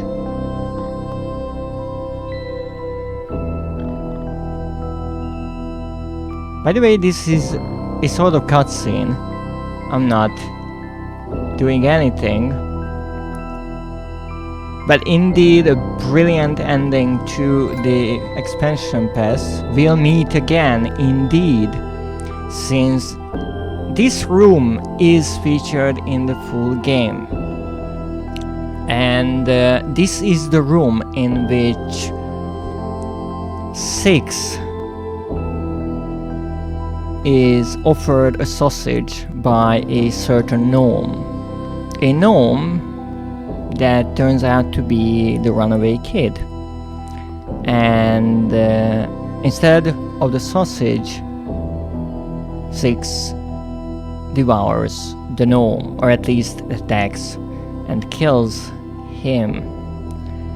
And that is truly a brilliant twist in my opinion. A lot of people find the ending of this expansion pass rather disturbing, and rightfully so.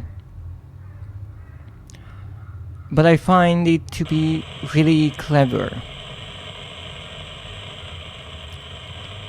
And that's a TV with the tall man, a bit of a reference to the second game. So it seems when the expansion pass was released, the studio was already planning the second game.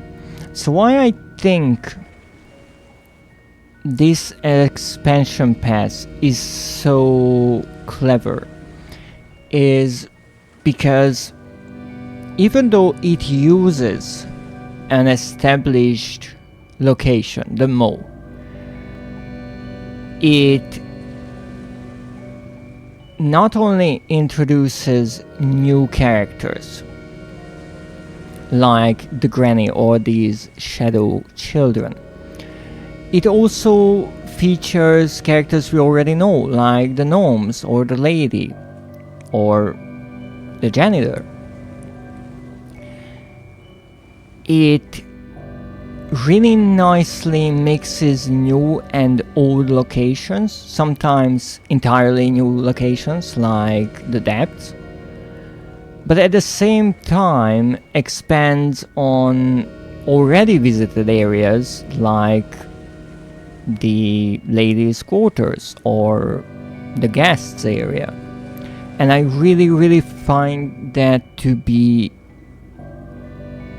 a good way of making DLCs for a game, because as they said, it is an expansion pass and it really expands on the game, the lore, the story, and it's not a fully separate story. It is standalone to a certain degree. We have a new playable character, right? And when you start, you might think that it has nothing to do with Six or her journey through the mall. But as you play, you realize that there are familiar areas. I mean, really, from the get-go, you start in a room that you visited before. And then you actually see Six, even though just for a glimpse. And then, in the second DLC, there is the subtle foreshadowing that the gnomes are children, which is actually something that I overlooked during this playthrough of mine on stream. But it was brought to my attention and I could go back to show it to you. But even if you pick up on that little tidbit, the third chapter is rather clever, because the lady is there and we are hiding from her because we obviously know that she is dangerous. And if you try to line up the two timelines, it's obvious that we get to the lady before Six does, since she kills her. And there are gnomes around, but we don't get to interact with them. Instead, the shadow children are introduced, and for the record, I don't know what their real name is.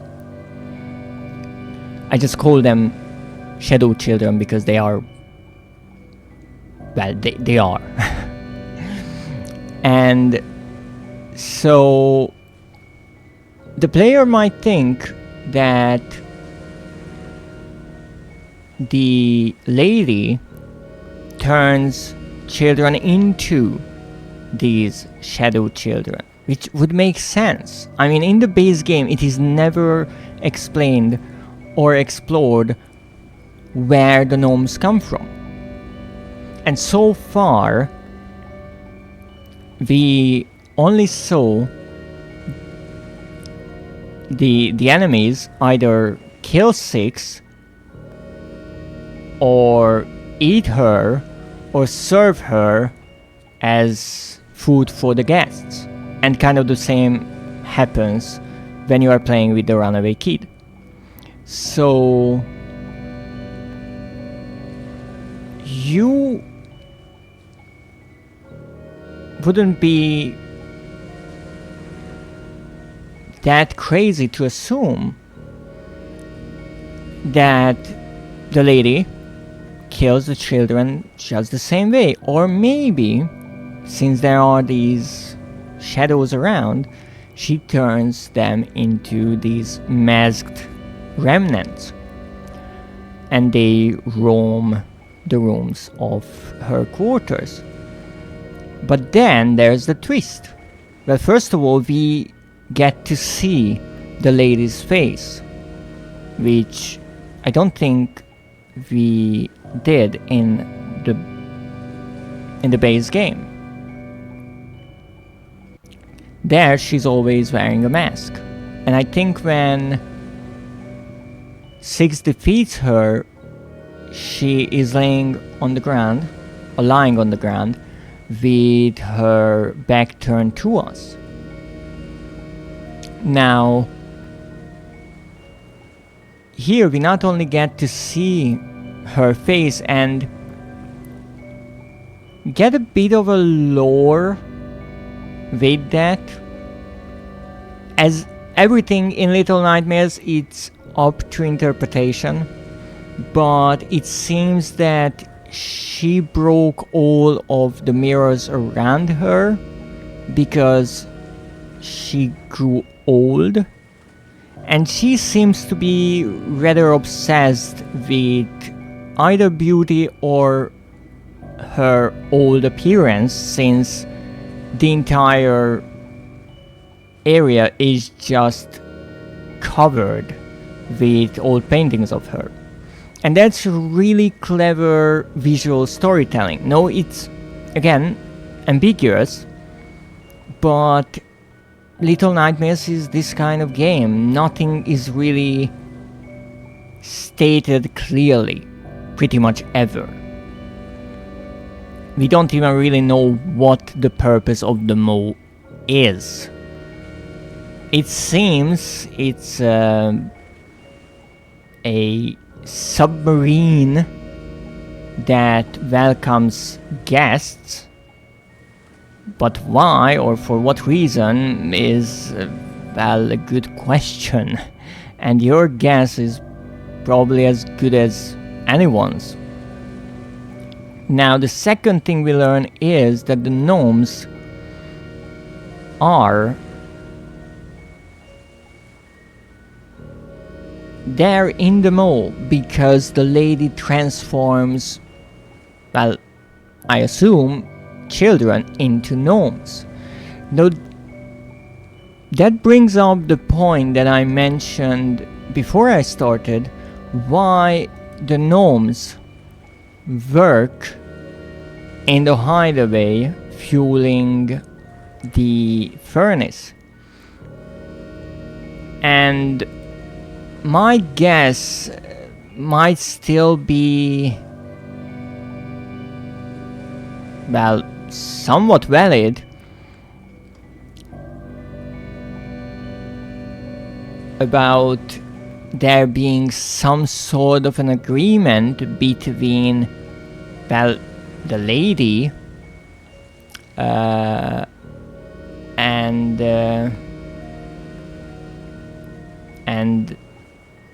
the gnomes. Or again, maybe it's for some other reason.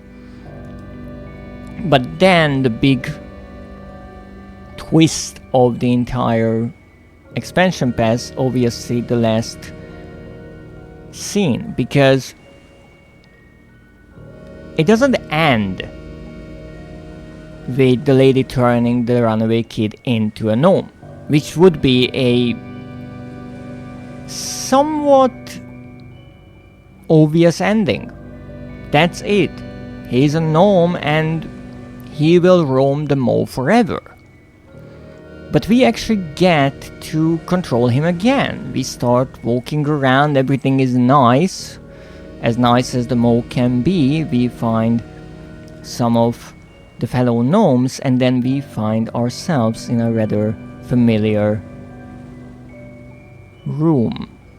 And that is, I think, when people start to worry. The moment they realize where they are. And that is so clever because I think everyone kind of remembers that one specific scene from the game. But somehow, some way, maybe because the expansion pass is rather long and it's telling a completely different story. I think most players kind of forget about that one gnome. At least I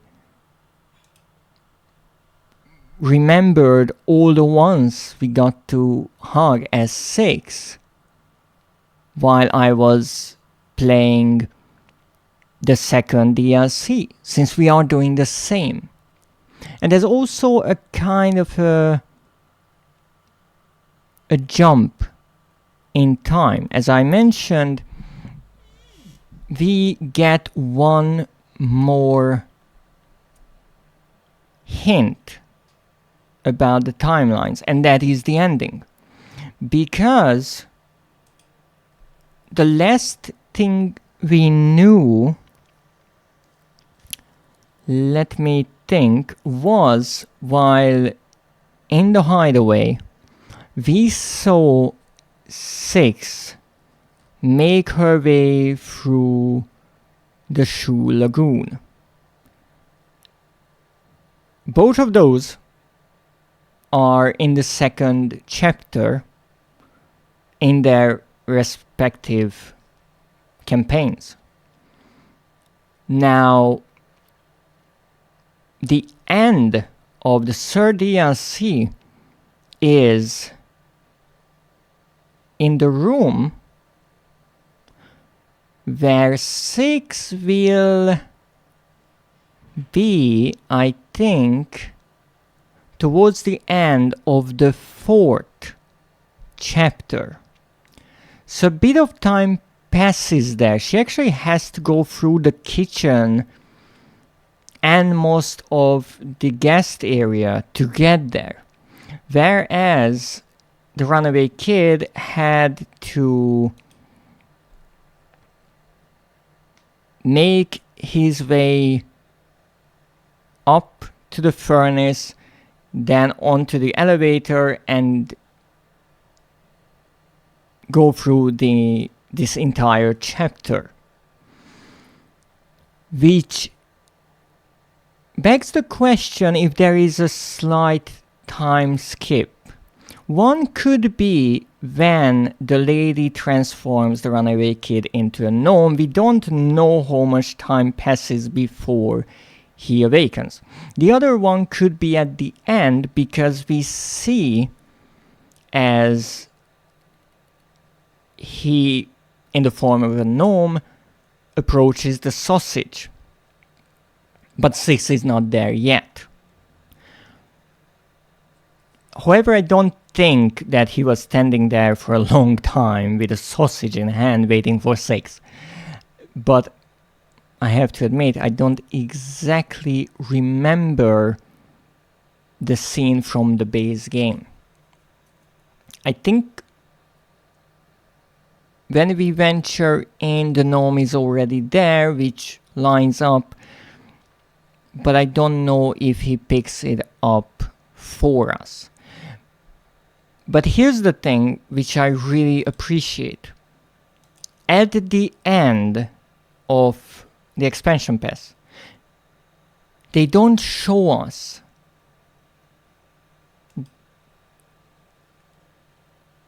the gnome picking up the sausage, then 6 arriving and attacking him. And I don't think that is because they didn't want the player to go through the trauma again. They remember. Rather, they used that knowledge against the player.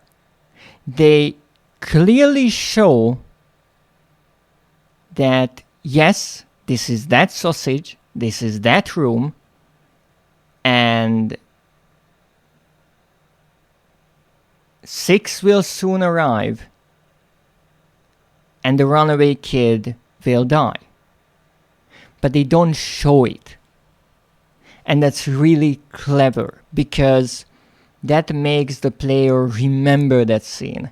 And now it has a much more profound meaning. And that is so, so clever. That instead of just making whatever random story for the DLC, they expanded on the lore, the characters, and the areas that we get to see inside of the Mo in a way that builds up towards a scene that happens in the base game. So it strengthens the original experience. It gives character to a gnome whom we know nothing about. It was just a gnome. You know, the one that gets killed by 6. But now that gnome has a name. It has a story. It has an adventure.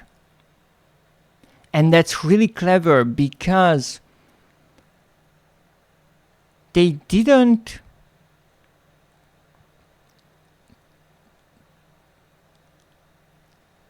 let the secret out up until the last moment. And remember that the DLCs actually released one by one. So even if you notice the shadows of the gnomes in the second DLC, you had to wait for the third one to release. And the expansion pass wasn't advertised as the story of that gnome who gets killed. It was the runaway kid, this random kid we know absolutely nothing about. He's just in the Mo. And then it turns out that we knew him. We saw him. We killed him. We just didn't know.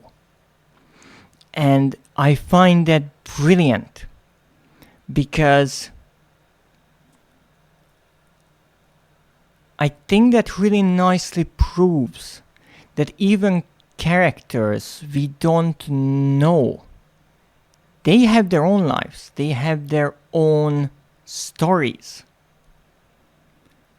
And with this DLC pack, we got to see that. And I think to this day it's one of the most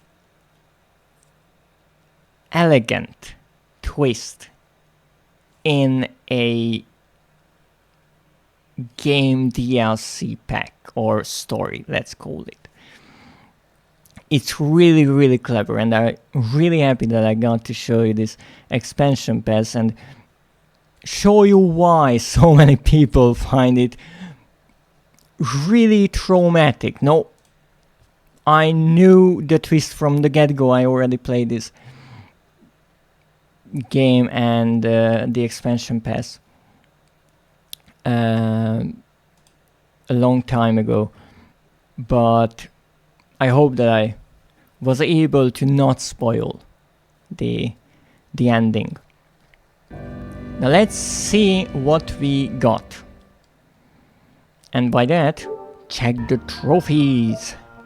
Now we only got 2 trophies, and you know what that means. We missed one. Yes, we missed one. Of course we missed one. But that's fine. 95%.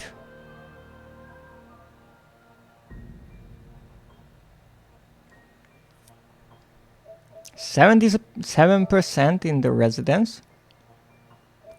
So first we hear, or we have, the bronze trophy. We'll meet again. The final chapter is written. I find that rather fitting since there are so many books in this chapter. This is for finishing the last DLC. And then here we have Ashes to Ashes.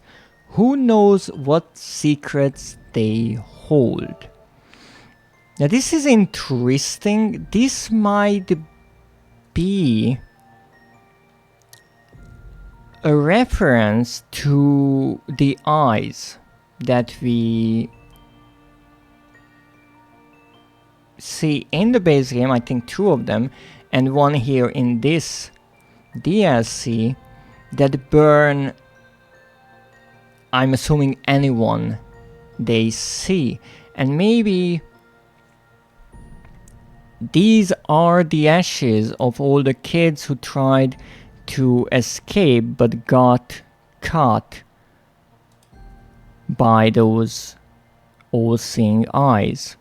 And that would be reinforced to a certain degree by those charred statue-like figures surrounding the table, because we saw similar ones in the base game around those eyes. Now it is somewhat disturbing that someone in the mall moved them from the eyes to this secret room, but I have to say this painting is absolutely beautiful in my opinion. I would call it Inferno, and I'm really happy that I found it. This was a really unique idea from the developers, and I actually didn't remember the trophies or achievements of the expansion pass, but I'm so happy that each DLC had a unique trophy. I think it's a wondrous idea. But we're still missing something. However, in the meantime, the icons loaded. And this is messed up, I have to say. We'll meet again, it says. And yes, as we know, Six and the runaway kid will meet again in the base game. However, the image of the shackle on or around his ankle that the runaway kid wore throughout the 3 chapters, it's no longer on him. In a way, he is free of his shackles. And that is such a bittersweet ending.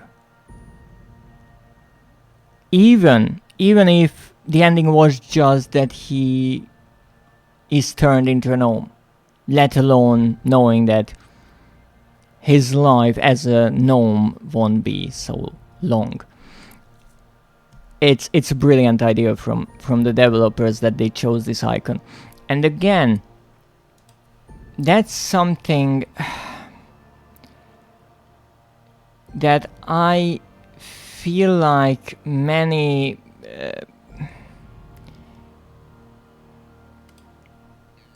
many developers or maybe publishers miss the importance of the achievements and the trophies. You can really make them interesting and unique, not just at the usual collect one of everything, collect half of everything, collect all of everything, because that's so simple. Trophies and achievements can be unique to the game, and they can be really interesting.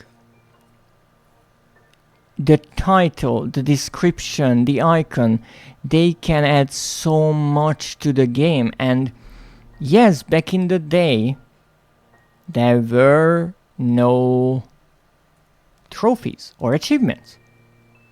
They are not necessary for a game. I agree with that. But they are now available. So why not use them? And with Little Nightmares, I like that the titles are clever, the descriptions are written in the world of the game. It's not just the simple description of finish the third DLC, collect all the collectibles, and so on. True, if you read the descriptions, they won't really help you figuring out what you have to do to get the trophies. But it's 2026. There are more guides about games than you would ever need.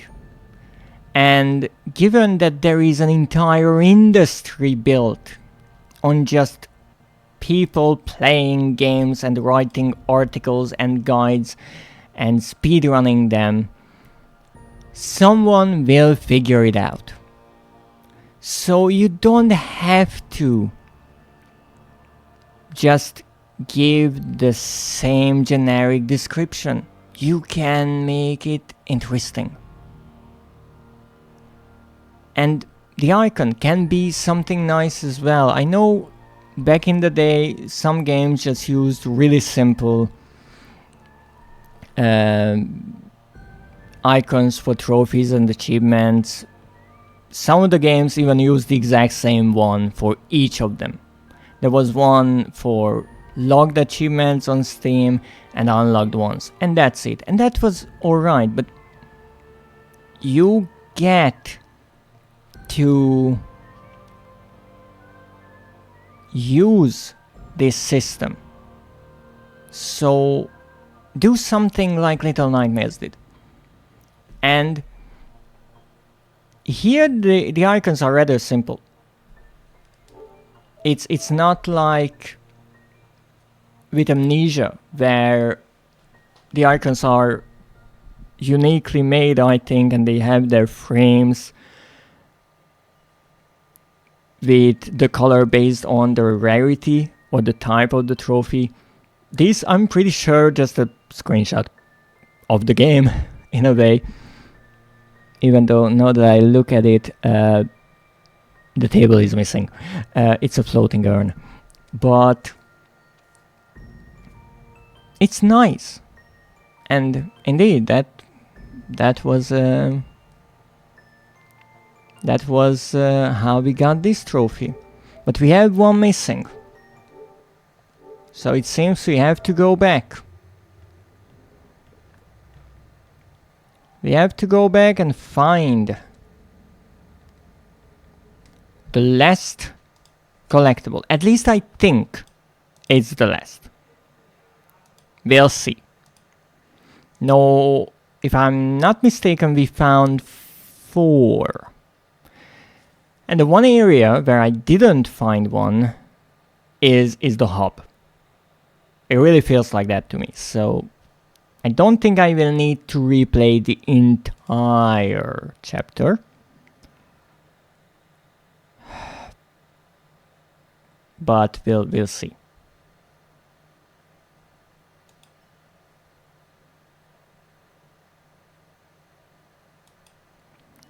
We'll see how this goes. Maybe I will have to replay this chapter a few times, but let's hope for the best. Though I find it interesting that in I think all 3 of the DLCs, the unlock ratio of the trophies are the same. The most common is just finishing the given chapter, which makes sense. Some people don't look for the collectibles, fair enough. Then the unique one, which I would think or assume is the rarest, but no, the rarest is always the collectibles. Hello up there, buddy. Still can't quite reach you, but that's fine. Okay, so we are here, right? We are here. Let's look for those pesky bottles. And let's look for the bottles now, because now I have free movement with my flashlight. So I did come up here earlier and found nothing. So nothing here. Alright. Let's not forget that last time they were just sitting behind and under staircases. So there is a chance that they don't have their unique spots, and that is what makes them tricky for me, because most of the time I look for a unique room or a corner or something that is specifically made to house them. Why is that important? Because if there is such a place, there is a way to reach it, and I can notice that there is a bookshelf where you can climb up, or certain items are placed in a way that resembles a staircase, something like that. But if they are just put down somewhere, it's trickier to find them. Now, if I'm not mistaken, not here, but there was a bottle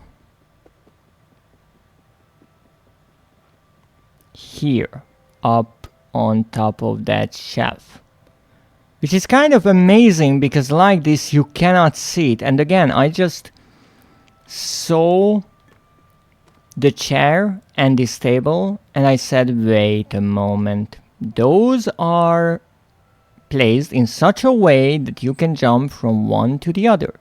And then there is the bottle. So that's one. Now there was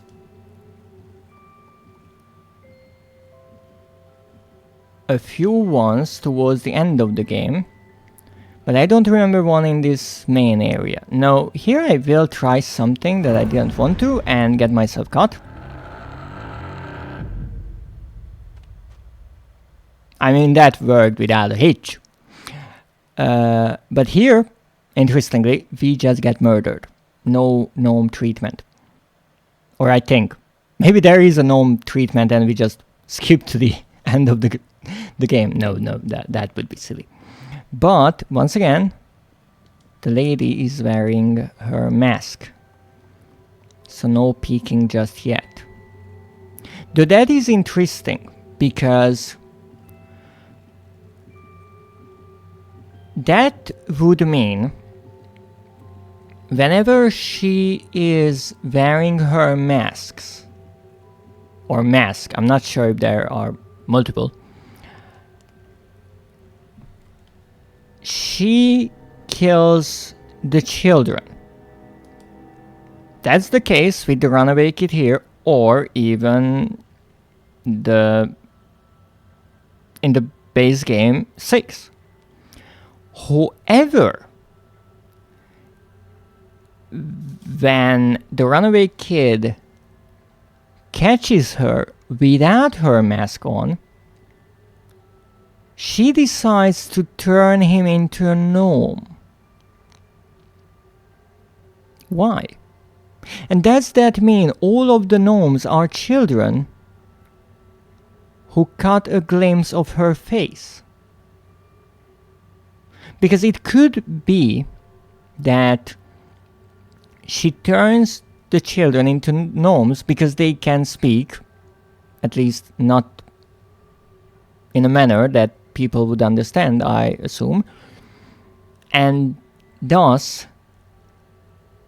she makes them keep her secret. But she could just kill them, right? Like she just did with me, the runaway kid here. So that's interesting why she chooses to do that. And I don't think that it's the mask that has an effect on her, because when we catch her without her mask, she disappears and then reappears at the end, but with her mask on. So even though she is wearing her mask, she decides not to kill us. Now, nothing here. Okay. Let's look around. Let's look around thoroughly. There's the gnome, which is interesting again, that there are gnomes here, but we never get to hug one of them in this chapter. Now this globe is interesting. I had the idea that maybe if I turn it in a certain way, then I could open it, much like how we can open the Mo replica in a similar fashion. But I'm really not sure if this has any use for us. Let's see here. We get to come up here. But I don't see anything.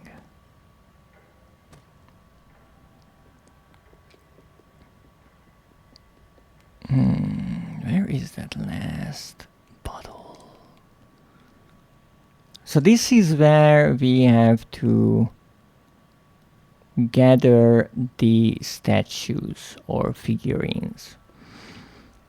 And I think the missing bottle is somewhere before we progress further. Because we find one in a corner, I think, towards the end. We find one behind the painting. But those are all after we leave this area.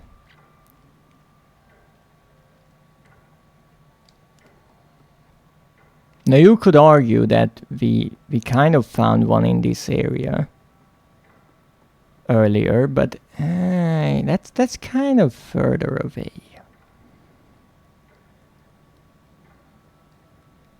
I feel like there could be one here.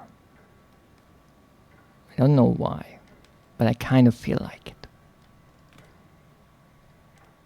Yes, I missed that jump. Of course I did. Let's see. So this is the elevator. This is important for the key. Interesting, those don't close. This one does. Maybe because I have to focus the flashlight a bit.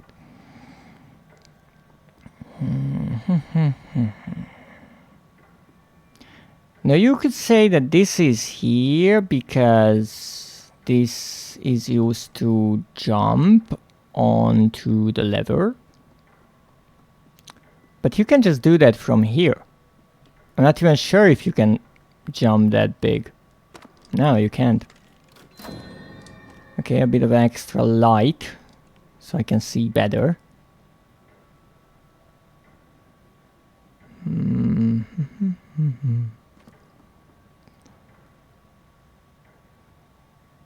I see no bottle.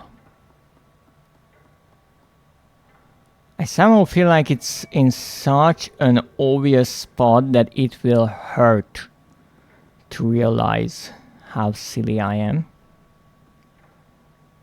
But that's fine.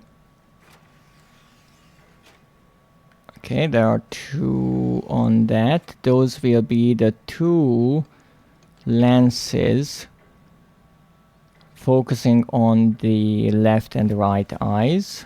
So a bit more, something like that. But they are in the wrong angle. So I think I will have to move it like so. And no, that is not it. Fine.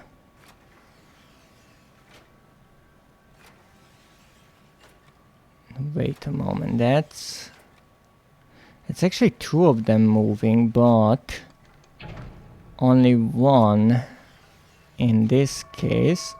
Okay, well, I did a thing.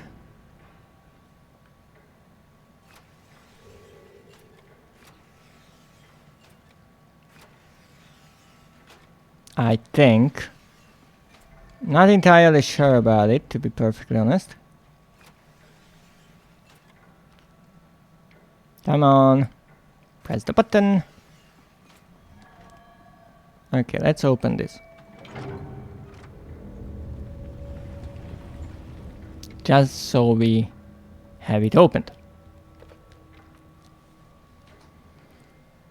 Now, do we have something here maybe? We have the clock. Quietly ticking away. Not much that I can see here. Books. Again, the developers love putting collectibles into corners because no one in their right mind would check all the corners. Except, of course, for me. Oh, yes. That is a mask there. No, again, because it's white, you might think that's a gnome, since their heads are also white, but that is a shadow. Now then. This is an odd place because there is no collectible here whatsoever. And you might think that in such a big area there would be one. At least I do. I can get over there, but there is nothing hidden there, since there is no surface to put a bottle on. Ouch. Ouch.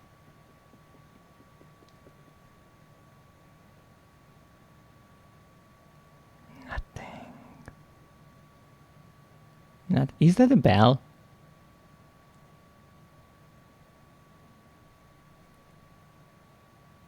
Nothing. Nothing.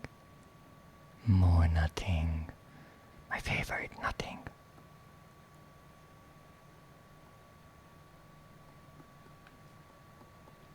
No, first of all, I can't climb up on any of these as far as I can see.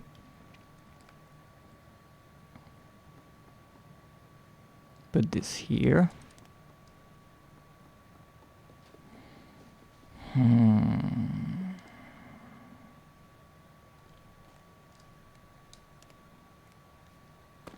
Now I couldn't get in there, so I don't think that's a hidden clue suggesting that you can climb in where the shadow was and maybe find something. But I just can't believe that in this entire area you have nothing to find. I mean, yes, you are progressing with the puzzle, but still. Okay, can I grab the lamp? No, I can't. Don't worry, the rug was pretty soft on my broken bones. Now there is actually this book that we never use, but I think this book is actually blank on the side.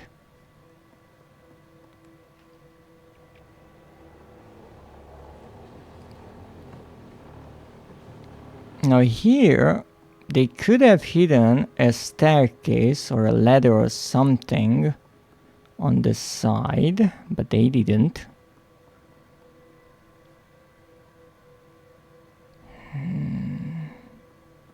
Painting there again. I cannot push it back, so I really hope it's not here.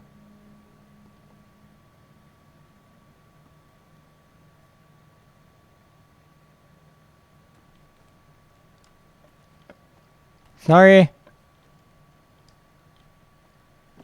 No, I can't get up there. I can't get behind. There's nothing underneath. I can fully open this secret door. However, I see nothing hidden.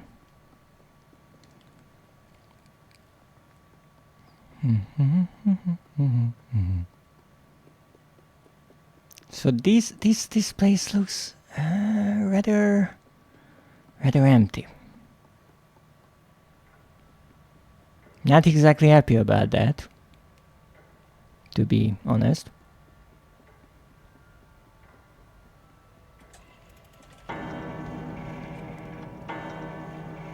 No, is there anything with this clock? Also, let's not forget that we can move this ladder around. Not much, but we can move it around a bit. Is that important? Doesn't seem like it is. Okay, is there anything here? No, don't worry, that was just the figurine I tripped over.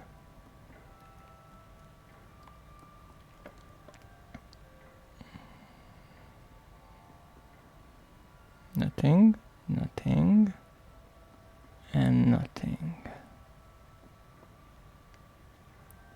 I think I see the world end up there. So there was a collectible in the beginning, and then behind the painting is one. In one of the hallways in a corner there's one. And there's one towards the end in one of the rooms filled with the mannequins. All three are after we exit this area. I don't think getting squished is a trophy, so let's not do that.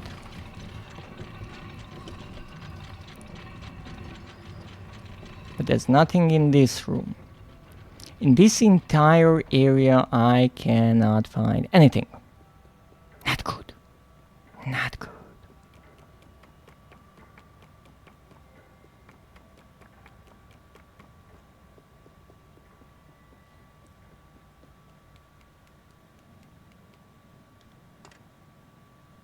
No, no kid, that doesn't go there. But good to know that even while carrying, he tries.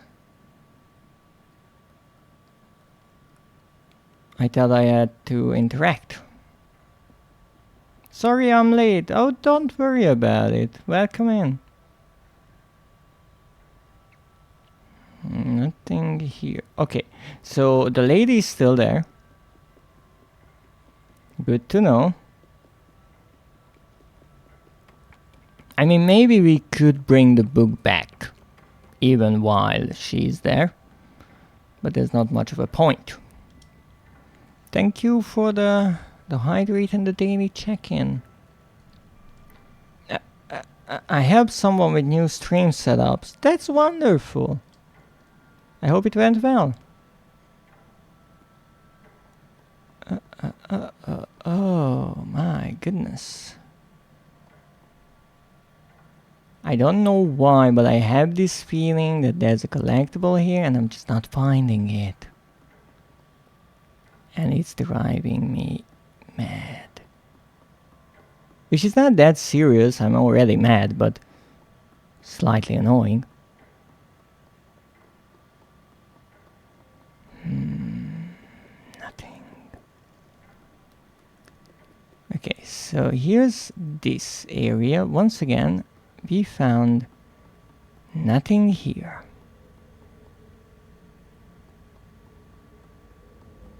That's not good.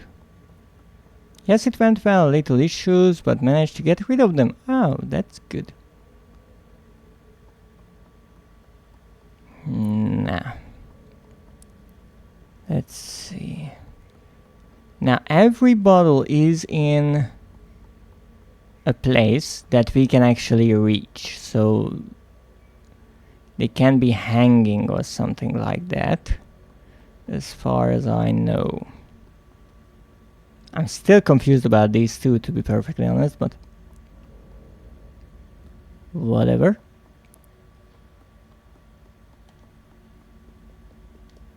Let me see, we didn't have that one, we had this one.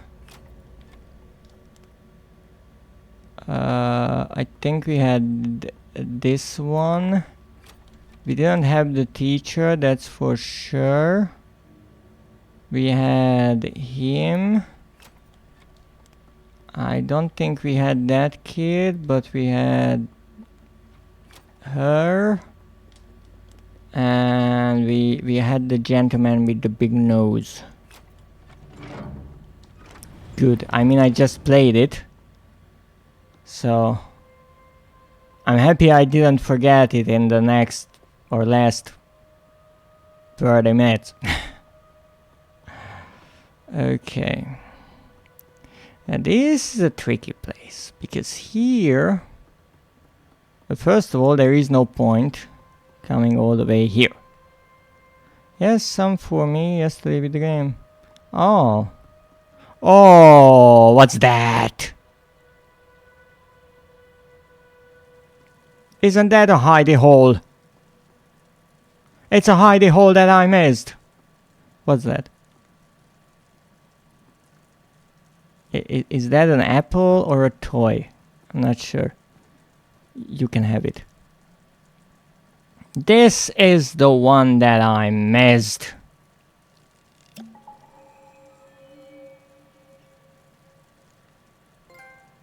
I'm losing you. Yes! That was the last one that I missed. Ha ha. Look at that hidden hole there. I mean, I was jumping on this table, so... It's kind of embarrassing that I missed the hole, but... I found it. There could be something really special if you maybe find items to place on those, but I don't remember any other apples. So I will say that it's not a real thing. Let me see. I did a game three times for an achievement, or rather 3 achievements. Did you get them? It's so nice to hear that Schmoozer is getting hooked on achievement hunting. She will be such a great achievement hunter. Yes, all of them. Yay! Congratulations. But I have to ask you, in this DLC, since I know that you played it, did you find the secret room for the unique trophy or achievement? Now I don't care about the missing achievement in the H.P. Lovecraft game I played. I mean, again, games that you don't like that much or you don't want to replay, it's more than understandable if you don't want to go for the achievement. You're not sure.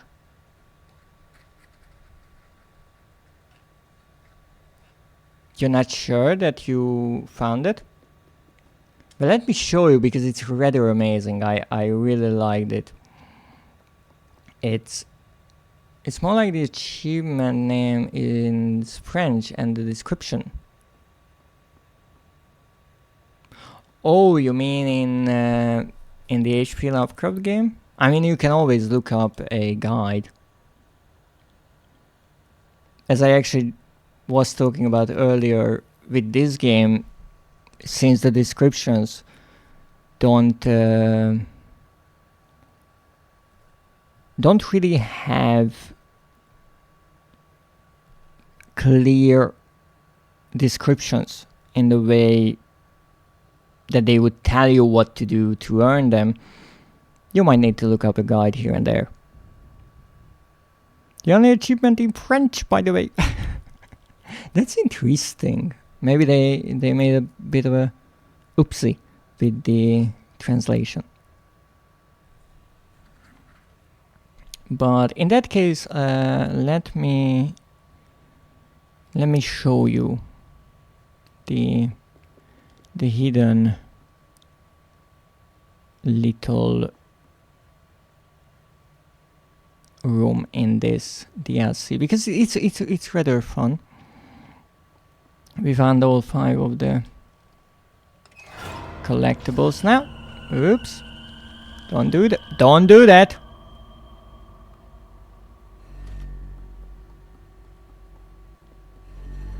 Or you can do it like this. I mean, now that I'm playing it for the second time, I'm considerably better.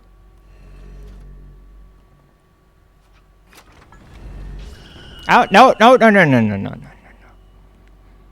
What if I want to do that? But that is up to you. What you want to do, you do.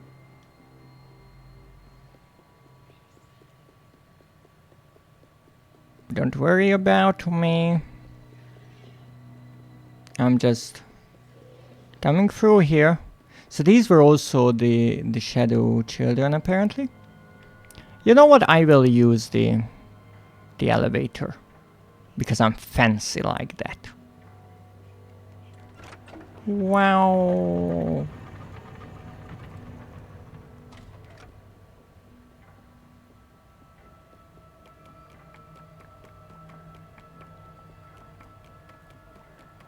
So we bring this here. Now I won't put it in its spot because then the lady disappears, and I'm curious whether or not we can sneak around her with the book.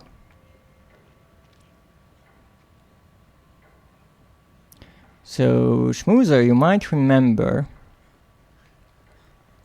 that there is a puzzle here where you have to use the books to open this secret doorway, which is also a bookshelf.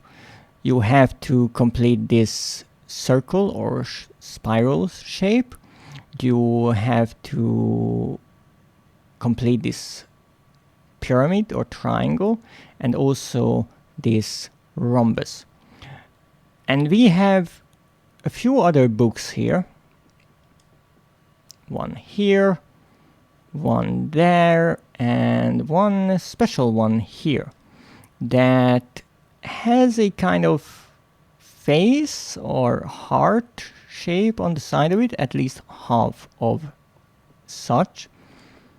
It also has a little lock on it, nice. Oh, there's also one there. So, if you bring this lovely book around with you, you can complete another set on the other end of the map. Let me show you. This is familiar. That's wonderful. Now it seems that oh, the lady. Oh, no. I was running too quickly. I thought she wasn't there because it was so dark. Apparently she was. Let me try that again.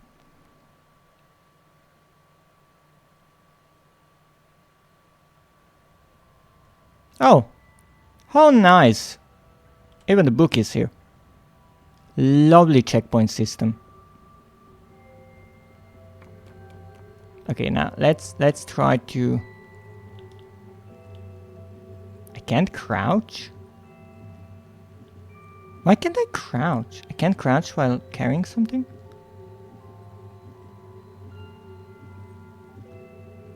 Don't mind me. I'm going so slowly that it looks like I'm just sliding on ice here.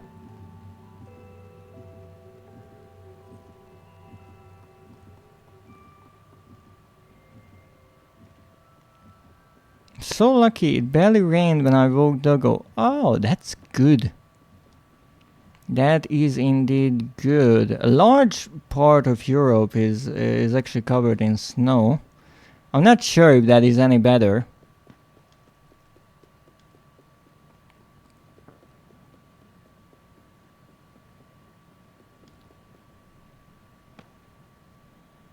I'm not wet! Okay. That's an interesting thing to state. In my area, there's no thing as snow. Well, you see, if you are surrounded by snow, you are not technically getting wet. Oh, boop, indeed. So, here you can see that thing over there, that book, and you can put this book right next to it, and it creates a kind of heart or face shape, and you unlock this secret room with some charred remains of children and an urn and a lovely painting. I really like this room. It even gives you a trophy.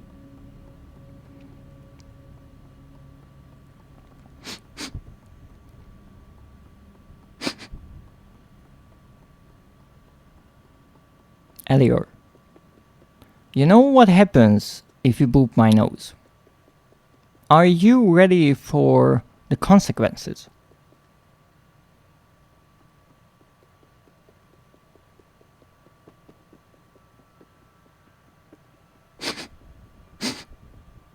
Because I will bite you.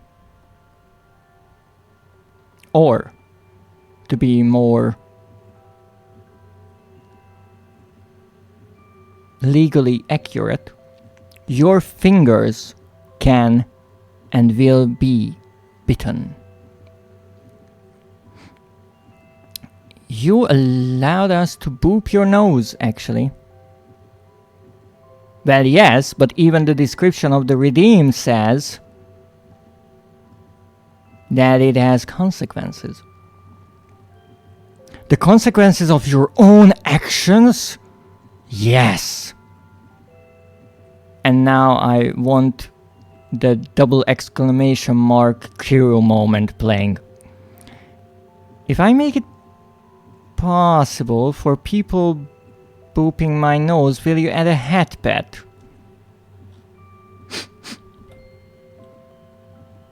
You can kind of hat pet. I call it a head massage. It's not the same, but it's similar. Yes, more fitting to a monster. You wouldn't want to head pet a monster. Shit! Ouch! I was turned to... I'm not sure. Smoke. That's nice. You wouldn't? Would you? Would you head pet a monster? What if they take it the wrong way?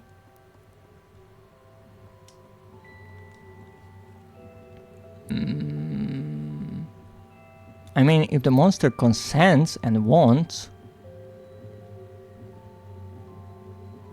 Good point.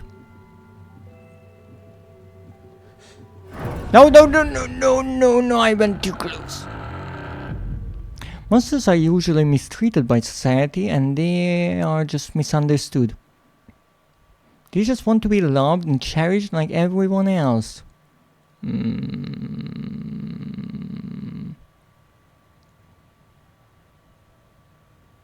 I can kind of agree with that.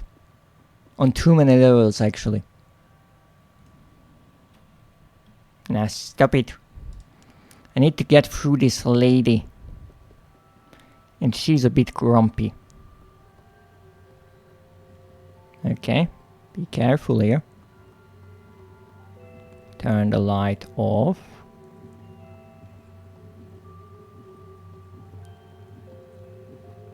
I know I should be... Oh, no! She just needs food. Yeah, and a Snickers bar. She has been working all day long, so she's tired. Or maybe she's just upset that her mirror is broken. Not sure.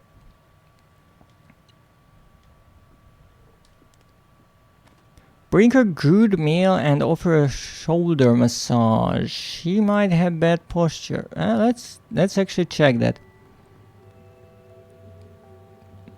No, she's actually standing rather straight. Good for her.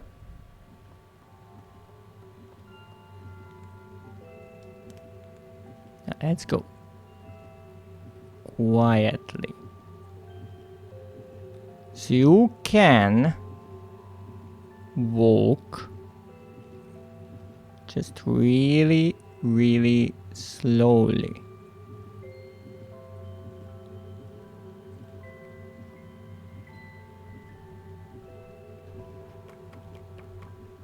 There we go.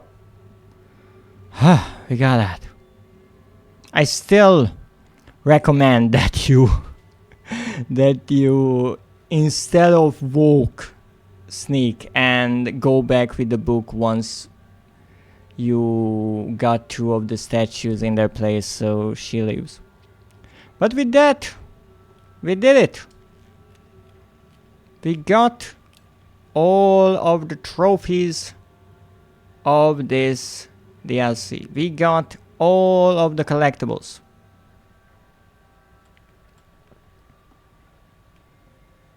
So let's exit out and see what we got.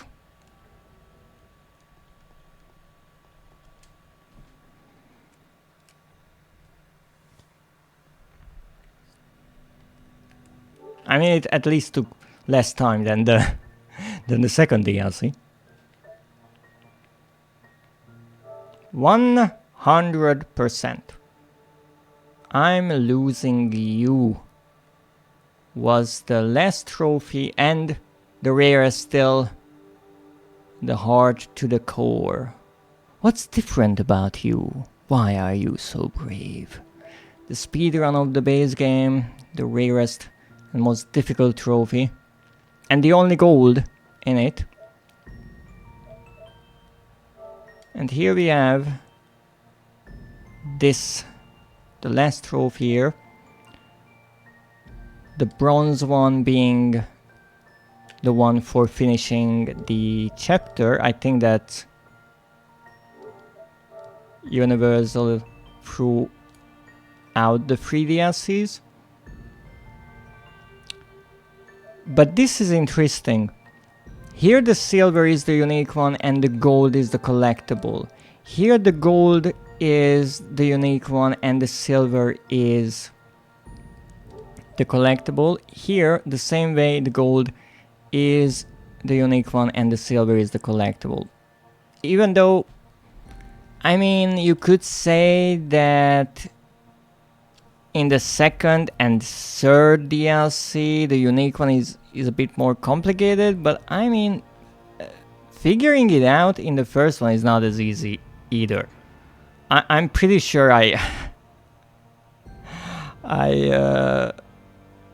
would have missed it if I don't get that crazy idea of what happens if I give a bowl to my kin in the bucket. But hey, we got that and we got this as well. Lovely. I'm losing you. I'll be out of reach for a while. A bottle and a letter. Interesting, I'm not sure what that is referencing. But to be perfectly honest, some of these trophies I'm not sure about overall. But here it is, the last one that I had to go back to. It wasn't the one behind the painting. That I think would be normally the last one. But hey, this is how our journey came to an end.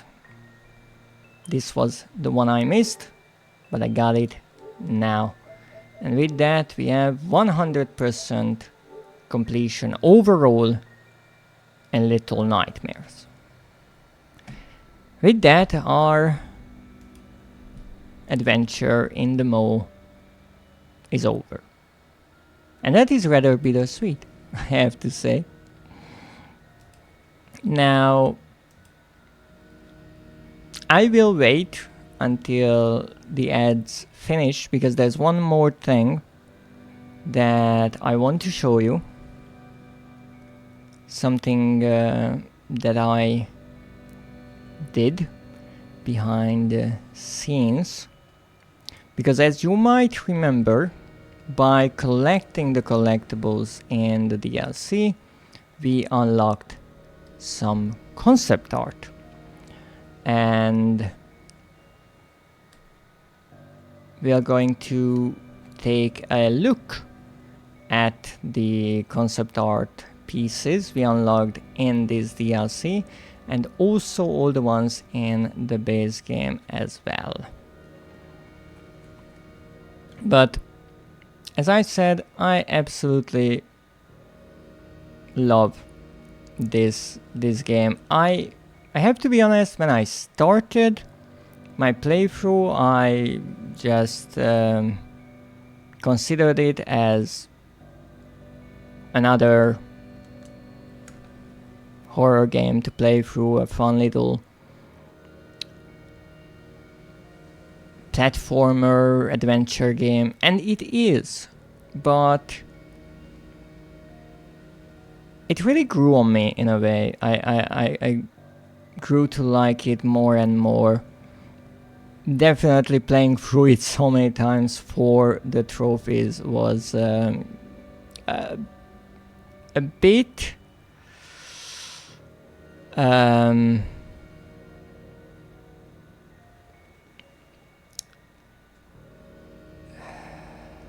frustrating at times, let's say.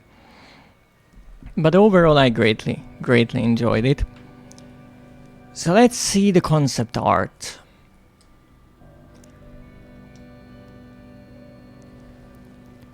So the last 5 will be the new DLC. Here we have all the bookshelves, the books, the leather in the residence, and the hidden doorway opening behind the bookshelf, which was used in the DLC itself, and the runaway kid looking at it. The mask here is kind of a hint that you should go that way, at least that's how I interpret it. In the game it was a bit different, but again, it's nice to see how they took the concept and implanted it into the game. A lovely idea in my own opinion here. Then we have once again the set pieces with the towering bookshelves bending and tilting to the side, playing with the idea of this huge environment in which this tiny kid is lost in. Now here we see books falling down, and because of those lines on the left, it kind of looks like that the character is a bit shocked. That wasn't used. I don't think what the idea was. Maybe that you would need to dodge the books. Could have been interesting. Then we have a room that I don't think was one-to-one carried over to the game. Obviously we see the elements, the eye above the door, even though that door kind of looks like an elevator door, that staircase leading up to the higher floor, and I think the railings around, if I understand the 3D correctly. So I think this might have been the original concept for the main hub, but it got expanded a bit with another floor where the light puzzle is. But yes, we have the 2 doors on the sides, and also we have the staircase. Even though that was changed a bit, it got a bit bigger and the table was removed, and all the piles and stacks of books as the usual items around in this DLC. Yes, there we have once again the bookshelf opening. That's rather nice. I think this might have been the original concept, and this was a fleshed out one. Now we have these really tall, skinny bookshelves with someone standing atop them. That might be the runaway kid or a shadow. And maybe that was a platformer idea, that you would need to jump across onto the top of them. That would have been quite a challenge, so I'm not surprised they scrapped that idea. The bottom one, I'm not sure what it is. At first I thought those are just missing pieces of the wall, but no, I think those are books falling. So again, the idea of a kind of book rain was reoccurring here. And then we have the paintings or pictures framed on the wall. Now that appears in one of the puzzles, where we have the tiny pictures and we have to light up the bigger portraits. Now here it's interesting that they kind of converge into one that I'm assuming would be the lady. A slightly bigger picture on the bottom. That either looks like a kind of family tree, even though I'm not sure. I wouldn't even say they are related. I don't think the Mo is a family of sorts, but it certainly gives this impression that there is one main leader of sorts. Then we have the shadow children coming down the stairs there, and on the right image it almost feels like that they have this glitching effect, how they move left to right, or maybe they are an amalgamation of multiple figures. I don't think that's the idea there, or at least it wasn't the idea they used in the game. But on the bottom we see the different versions and how they kind of burn up because of the lamp and or the flashlight and its light, but here they didn't have the mask. Really interesting. And then here we have the runaway kid walking through one of those rooms filled with the broken mirrors. I think they are broken, at least some of them. They have the shards on the ground in front of them. And then the face of the lady, and an early concept, I think, of the time when the runaway kid stumbles upon her. Similar to the granny, in a way, yes. I think that is because the art style is similar and they are both depicted as old. Now here it's interesting that in this early concept, it seems the runaway kid finds her in a more open area. He really gets close to her, and he's kind of actively moving towards her to see the reflection, whereas in the game she's in the background in this tiny room or part of a room, and we are trying to move and sneak around her, and yes, we catch a glimpse of her, but it's not intentional. I think that's something they changed. Here it looks more like that the runaway kid was maybe careless or too curious, and that is why he got caught. In the finished game, it's more like he just wanted to get out, and he was in the wrong place at the wrong time, and so her face. Girl, drop that skincare routine. Put it in the trash. Change it ASAP. I mean, yeah. I mean, given the fact that the granny, who is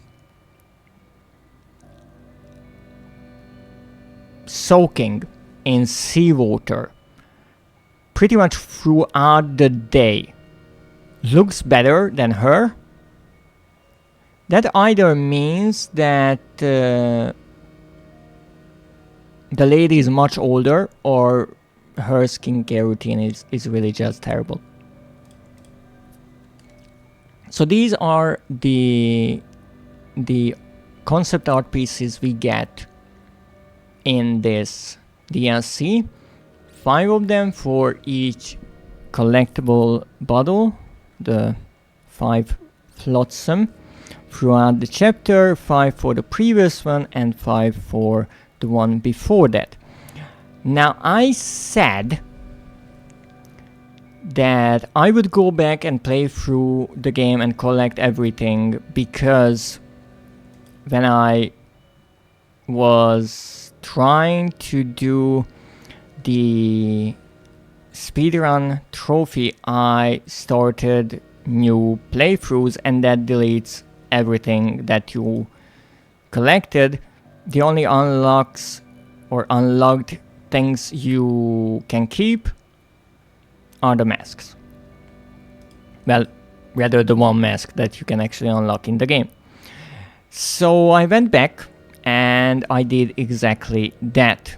However, there's one fun fact I want to share with you, something that I didn't know and I only learned because I, well, went back. So in the base game, there are 5 chapters, right? And so my idea was, I just play them in a random order, whatever, it's not a big deal. I kind of remember where the more tricky collectibles are. And so I got everything here. 3 gnomes, 2 smash statues, that was alright. I think I actually got this for the first time. Here, 3 gnomes, 2 smash statues. I had to replay this one because I missed one hiding underneath the table. Even though, funny enough, I had this feeling that there's something here. And I looked around and I couldn't find anything. And I was like 3 steps away from the gnome. But that's my memory. And then this place, I played this 3 out of 3 for the hog gnomes and the smashed statues. Interestingly, the statues I found right away, every time. I don't know why, but I just got those. I was lucky. Okay, so I did this, but as I mentioned, I wasn't playing through the entire game. I just played a chapter, and when it ended, I just exited out. And then I played this, and I got 3 gnomes and 2 smashed statues. And so I played it again. I didn't find it. I played it again. I didn't find it. And so I was like, okay, let's do the last one. That's only 1 smashed statue, and I know where it is. It's in a really obvious spot. On a table, in front of the lady. So I did that, and then I was thinking, okay, well, the concept arts are for the gnomes, as far as I know, because I missed 2, and 2 of them were logged in the gallery. Zev, welcome in. So I was missing 1 gnome here, and I was like, I did this before. How am I missing this? And then I remembered something really interesting. There was that 1 gnome who is kind of outside of the mall. You might remember at the end of the kitchen chapter, we find ourselves on a pipe, and there is a hole in the wall, and you have to climb in there, and there's the gnome. And then You have to go back, go along the pipe, and climb up a long ladder. It's a rather tall ladder on the side of the mole. And while you're doing that, you get to see the guests boarding the mole. And then you climb back and fall down into a little area inside, and you have to move through some pipes, and really the chapter starts there.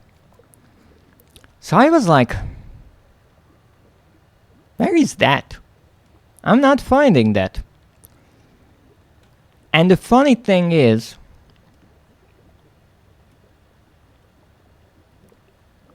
I was like, something is off.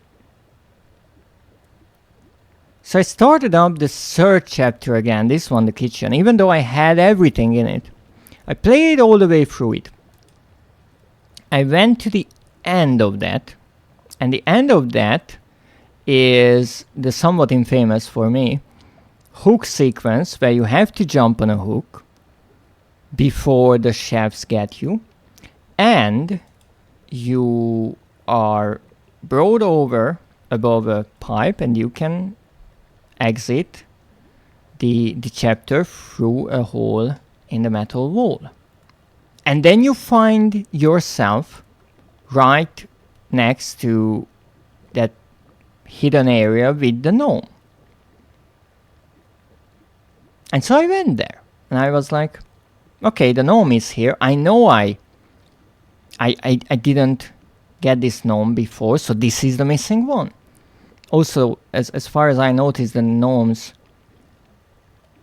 disappear once you hug them, even though they still run around the areas. So they lead you around to where they could be hugged, but they are no longer there. I actually checked one of them. It was the first one in the guest area. Again, through a tiny hole in the wall next to the guests. And so I was like, wait a moment. I hugged the gnome. I got out of that area. I exited out, checked the statistics. And I got 4 out of 4 here. Not here. Here.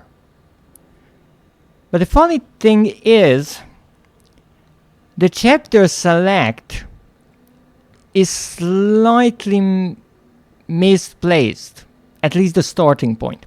Because you see, even though this gnome is counted towards this chapter, when you start up this chapter, you are not outside right next to the hiding spot of this gnome.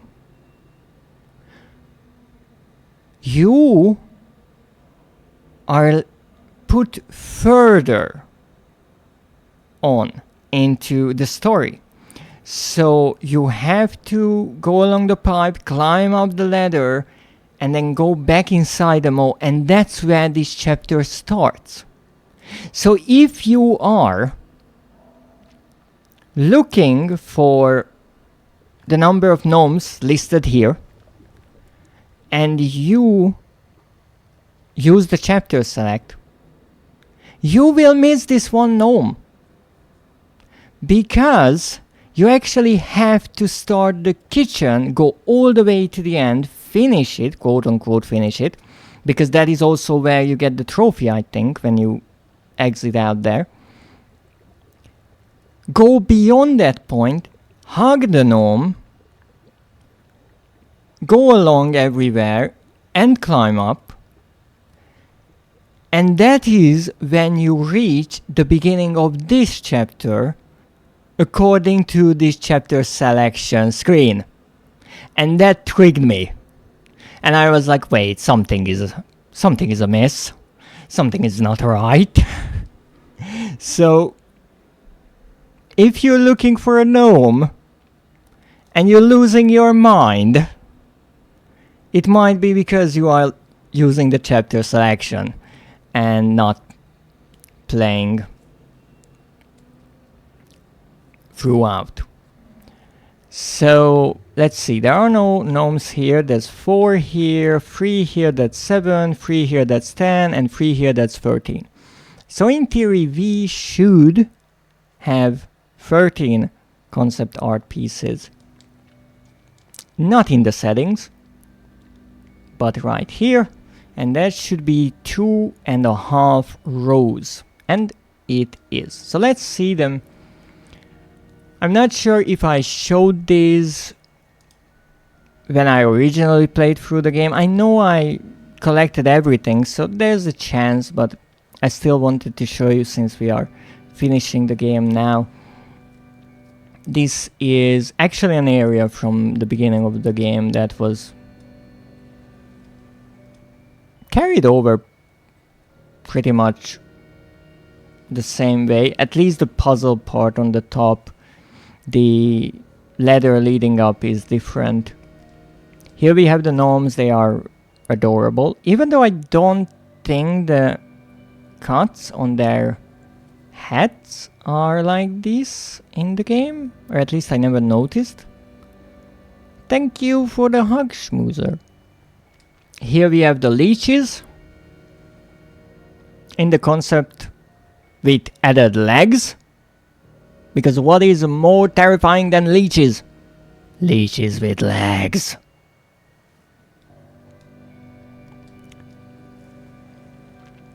Here, this kind of looks like the main menu of the game, not gonna lie. The long staircase on the side of the wall, the light shining from that open door on the top, and this lower platform here. And there are also some gears on the top. I would be curious if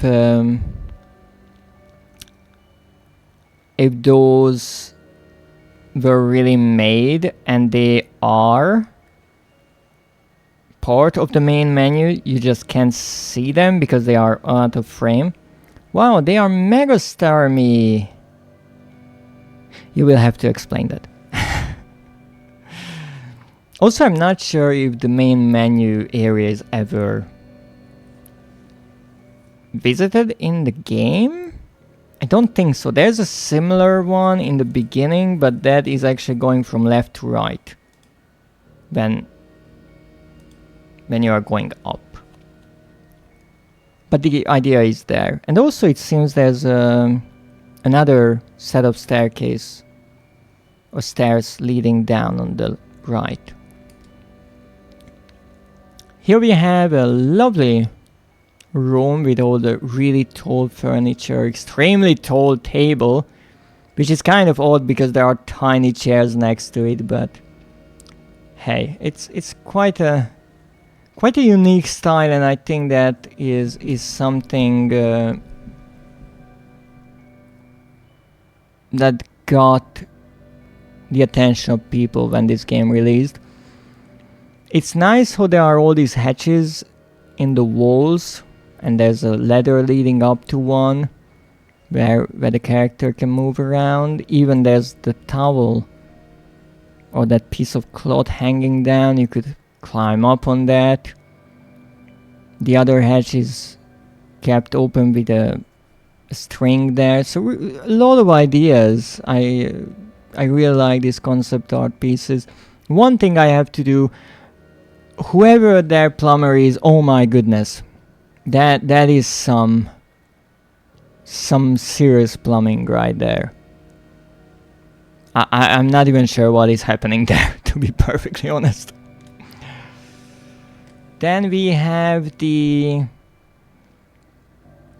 janitor. And apparently he has a face. with eyes included, I mean eye holes, but it seems that his skin kind of just droops down and slips out from underneath the hat.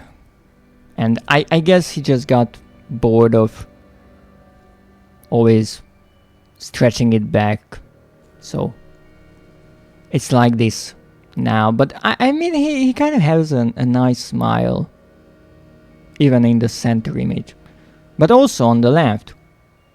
Really nice. Then we have the chefs. Here there are 3 chefs, we only got 2. A giant fish that is indeed in the main kitchen area. There is a giant fish hanging up there. A big furnace or something in the background. Plenty of meat and lots of cheese. Some meat hooks, pans, knives. I don't think knives are supposed to be stored with the sharp part up. I'm also not sure what that cage looking thing next to 6 is. Maybe a tiny barrel? And then there's some drawer or an oven next to the chef on the left. And there's a cheese cutter. Something I don't think was in the game. A knife, yes, like that. Because that is how you hand over a knife. Definitely. And then we have this lovely thing, which I have no clue what this is. I mean, there are some barrels with a tube leading up there, and it looks like a bathroom. But it also looks like a meat grinder. And once again, whoever did the tubing is mad. This is an area I don't think was used in any of the Little Nightmare games. Schmooze approved. The knife or this? Because both are concerning. Oh, thank you for the break. How nice. Knife. Alright, that's less concerning. And here we have the chefs, and indeed they are different. They have their personalities, you see. But here we don't see how their faces are in certain areas look like masks. That's one of those mysteries of this game that I don't think will ever be revealed. I have a headache. I'm blaming you. I'm sorry. But there's one really interesting detail here that I never noticed on the models. Maybe it's there. But you can see that the buttons on their clothing under the apron, they are on different sides.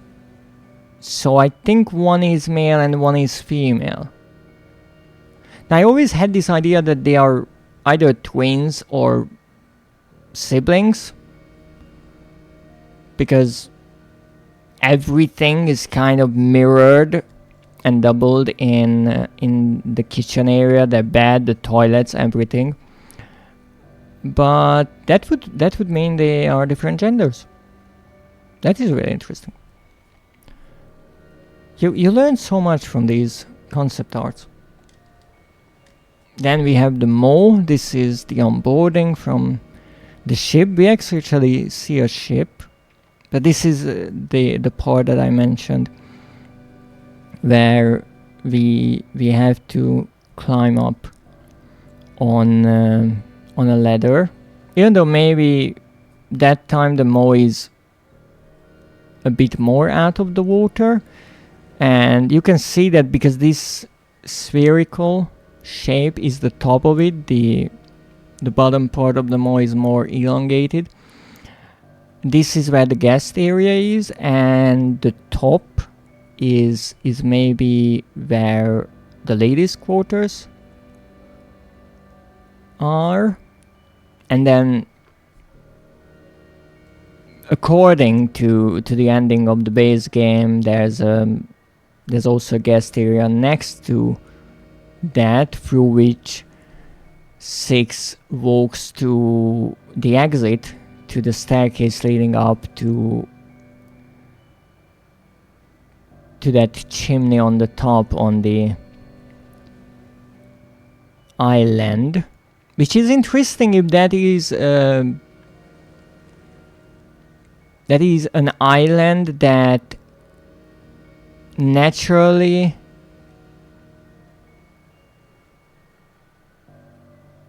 formed from debris and all kinds of things that gathered on top of the moat, or it was part of the design and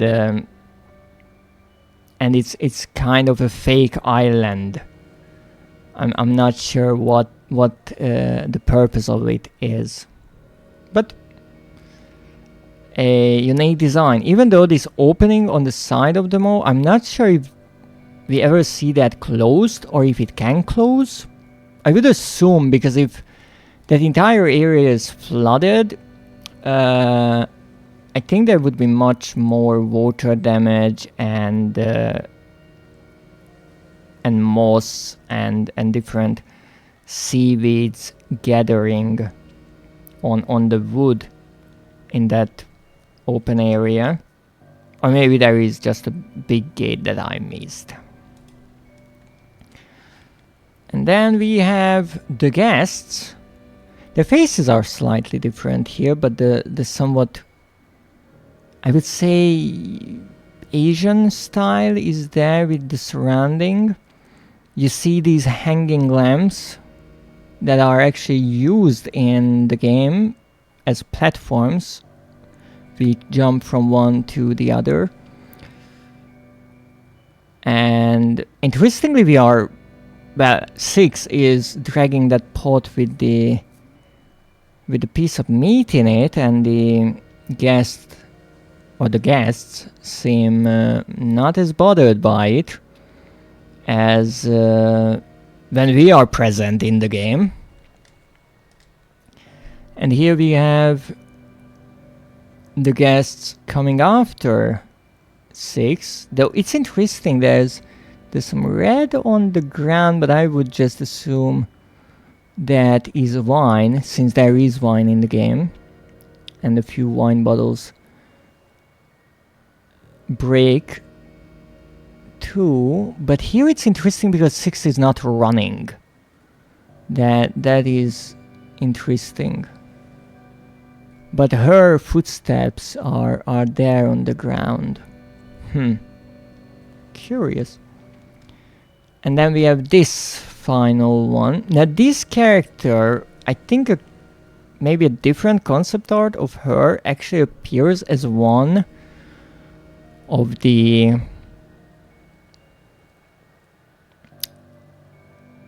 portraits in this last DLC, I would say, or a similar character. I'm not sure why there are bottles there on her side, and I think that is a...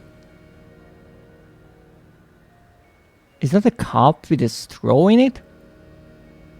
I'm not sure what is most disturbing here. The fact that she's smoking a cigarette, or the tiny feet dangling out of the comically small bathtub. And I'm really not sure what 6 is doing here, but I think she's wearing gloves, but no shoes, which is concerning. But interesting. I'm not sure what the idea was here, but it could have been quite something. I mean, there is a hidden room in which we find a tub with something disturbing in it. It's in the shower area, but I don't think that is whatever is happening here, because that doesn't seem like a person. Maybe that is what this concept was turned into. And I think that's the 13. And here is the mole. If you didn't see, this is the full scale version. And even here you can see that curve towards the top, that opening where the guests enter, and it kind of looks half closed here. I'm not sure what that is exactly. And here we can see the engines that I'm assuming the furnaces drive that we got to see in the DLCs in the second one. But this is it. The mole. And now we know its secrets. Well, some of them. And the story is full. We got all of the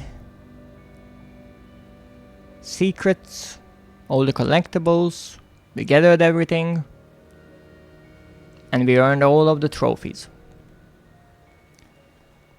So I hope you enjoyed my playthrough of this game. I certainly greatly enjoyed this game, and I'm really happy that now it's 100%. Again, I find it absolutely unbelievable in a way that I have 100% completion in this game, because when I started, I think I even said that I'm not going for that. I don't think that I could get through the speedrun trophy, and at first I didn't even try that. It was only because I wanted something special for a special occasion, and then it seemed doable, so I tried and I practiced, and I managed to do that, and that's still one of the rarest trophies that I got on stream, and one that I'm rather proud of. And then I really wasn't sure when or if ever I would get the DLC trophies, since there is no platinum trophy for this game, unfortunately. There's also no platinum trophy in the remastered version, unfortunately. But I wasn't sure because I didn't have the DLCs. I put them up on my Chrome wishlist. It was sitting there for a long time, and then the wonderful Linkberry purchased it for me, and I was able to buy pretty much the last physical copy of the complete edition for the PlayStation 4 that I could find in a store. So it was factory sealed, and I got to play through the expansion pass, show you all of this, and I also got all the masks that I could. We have them all. We have the 2 pre-order masks, since they were added to the game as purchasable DLCs. The Bandai Club reward masks, and the one for completing the game. I still don't fully know which is which, but I think these two are the pre-order ones. These two are the ones from the Bandai Club, and this is the one for completing the game. And if you were wondering why the fox mask was a bit different in color, because that's the one that was chosen. Even though you can unequip them, so you can just go as simple 6. And no, you unfortunately cannot wear them as the runaway kid, because I had the fox one enabled and it didn't appear on the runaway kid, but it did appear on 6 when I was looking for the collectibles and the gnomes earlier. Oh, bricks! Oh, don't worry about it. It's just how Zeph shows his appreciation. You see, Zeph has a unique love language, to say the least. I'm not even sure what really happens to to those he is particularly fond of. Maybe he just throws an entire brick wall onto them. I'm not sure. But it's unique and slightly dangerous too. Definitely that. So I got all of these. I explained many times how I got them and how you can unlock them too. But all in all, I'm still really happy that the publisher made the pre-order bonuses available later on. You can purchase them as DLCs. The Bandai Club reward masks you can also buy as DLCs in case you don't or can't access the Bandai Club. It was actually under maintenance and being reworked for a long time, and I got the masks during that time through some trickery with the Bandai store and with the help of of the support, actually, because I got a bit carried away and I ordered all of the free masks for all platforms, and the system kind of got confused about that. Why do I want all the masks on all the platforms? But it got worked out, and I'm rather happy about that as well. The only item that I don't have, I think, since I even purchased the PlayStation 4 theme, which you can see right here, that was also a pre-order bonus, I think, the janitor's theme. The only thing I don't have might be the soundtrack. I did not buy the soundtrack. I only like to buy digital content that is part of the game or becomes part of the game. So I don't have that. But other than that, I think I have everything. You might ask, why do I have the theme? That's not part of the game, and that's fair enough, but it was a pre-order bonus, so I thought, let's buy it before they remove it. So here you can see the free DLCs and the 4 masks are here. Rather nice collection. Now, some of them I actually have twice because the complete physical edition included the theme, and I do believe the pre-order masks as well, so I kind of paid for those twice. But be that the biggest problem, I'm still happy that they are even just available. And here's the theme as well, since that is not listed under the DLCs but the PlayStation themes. And thus the only item, the in-game item that I'm missing is the Pac-Man mask.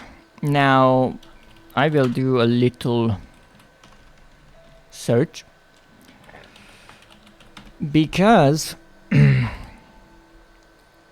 I can't show that, obviously. It's not something I have.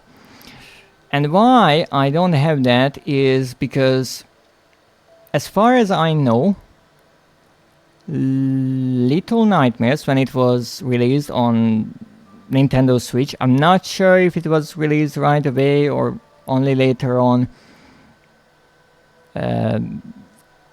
I don't know that much about the Nintendo Switch releases, to be perfectly honest.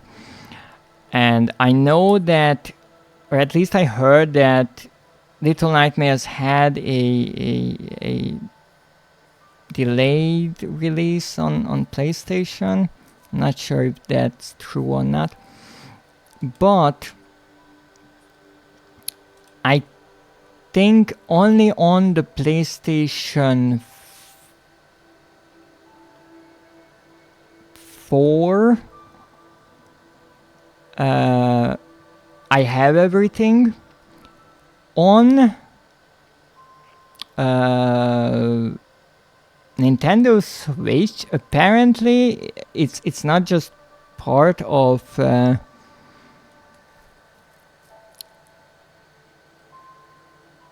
complete edition. You needed a Pac-Man amiibo, whatever that is, to unlock it, and as such I'm assuming it's kind of exclusive to the Nintendo Switch. But let me quickly show you how that mask looks like. Yes, where is it? It's on my desktop, because I just use my desktop like I use my desktop, littered with everything. Where is it? You can't hide from me. Okay, maybe you can. Is it in my downloads? No, it's not in my downloads. Stop trying to gaslight me. Okay, where the heck is it? Where did I download it? It is on the desktop.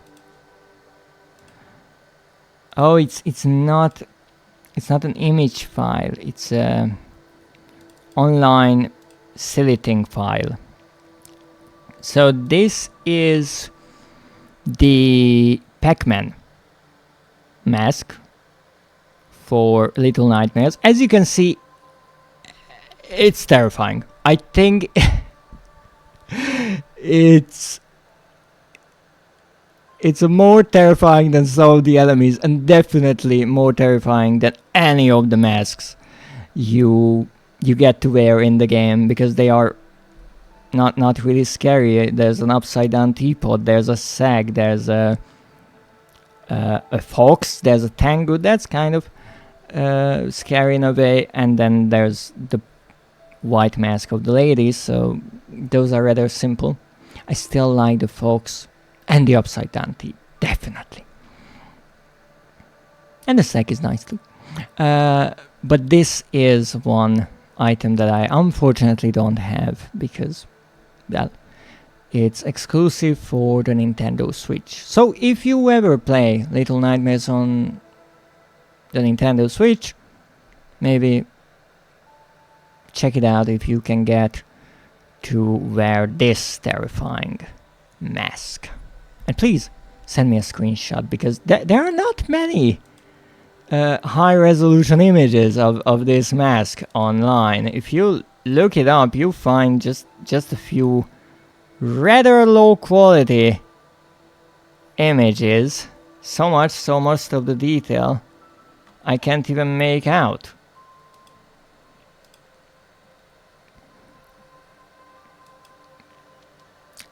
But that's it. We have, well, in theory, everything that this game has to offer.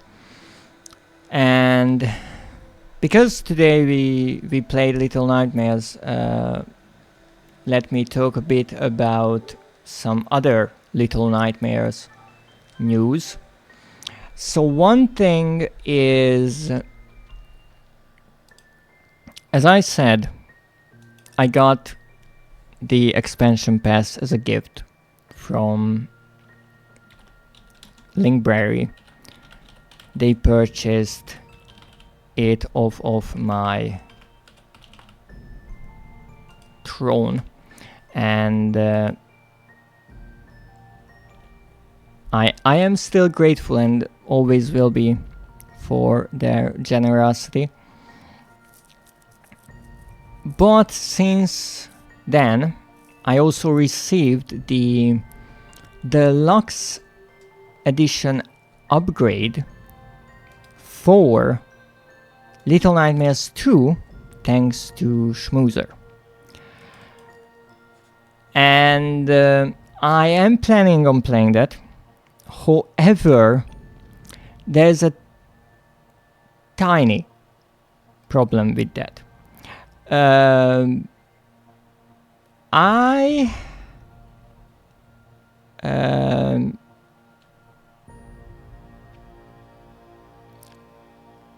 ran out of my PlayStation Plus subscription, as you might now know. And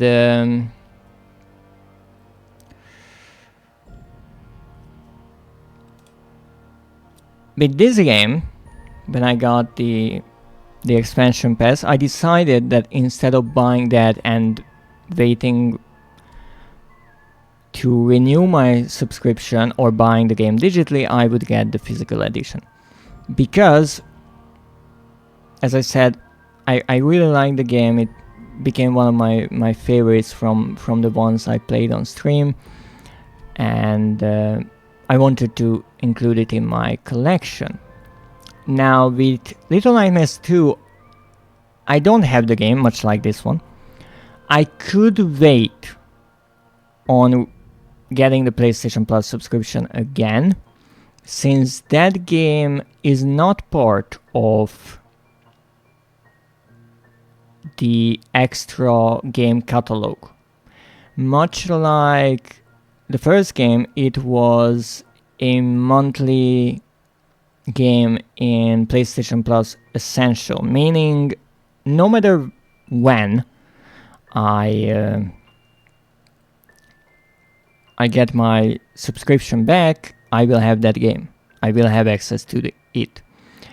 So I could do that or buy the game and get the upgrade to the deluxe edition. But as you might know, the deluxe edition only includes a really short story part, which is the gnome's attic, I think. And as much as I want to play it, I'm not sure if it would be worth it to buy the entire game just to play that part. And I am tempted to buy it. But what troubles me is that one mask is a pre-order bonus that you cannot get anymore.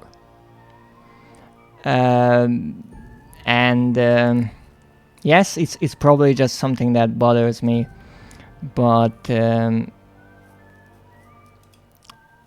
that keeps me from looking for a physical edition of it. So I will have to figure out what to do with that. But in other news, really interestingly, Little Nightmares 3, I talked about it when the demo released, and then when I played the demo of Reanimal. You see, funny enough, I said that I wouldn't be even considering pre-ordering that game because the lovely publishers decided that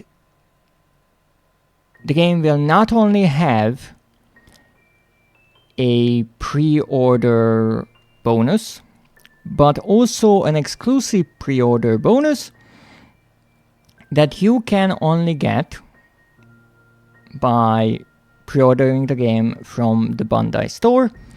And a bit of a trouble is that you couldn't pre-order the digital game for any console from their store. You could get the PC version, but if you wanted the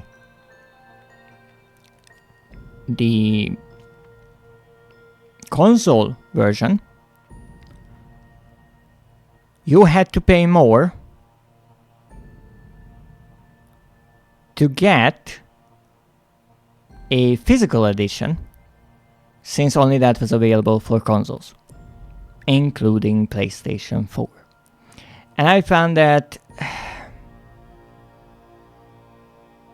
rather how could I say it?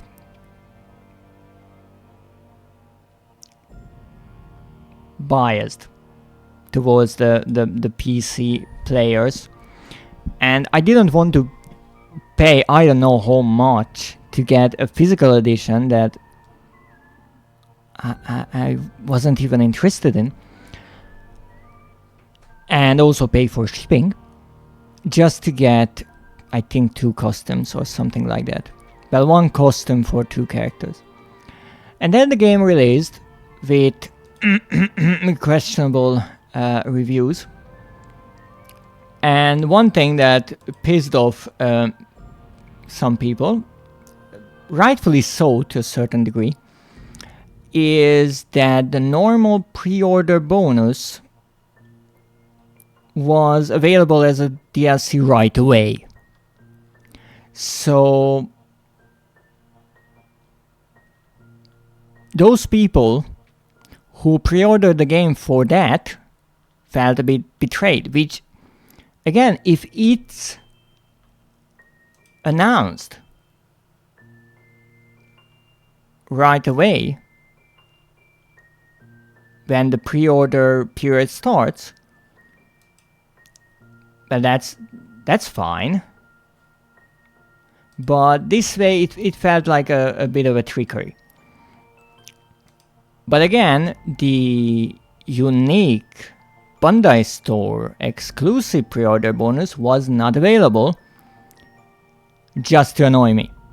Because if you make one of the pre-order bonuses available after release, which one should it be? The one that was available for anyone on any platform, or the one that was limited to your exclusive store and for only certain editions, right? Well, they chose the former. However, later on I noticed, I went back to check if the rating got any better, and actually let me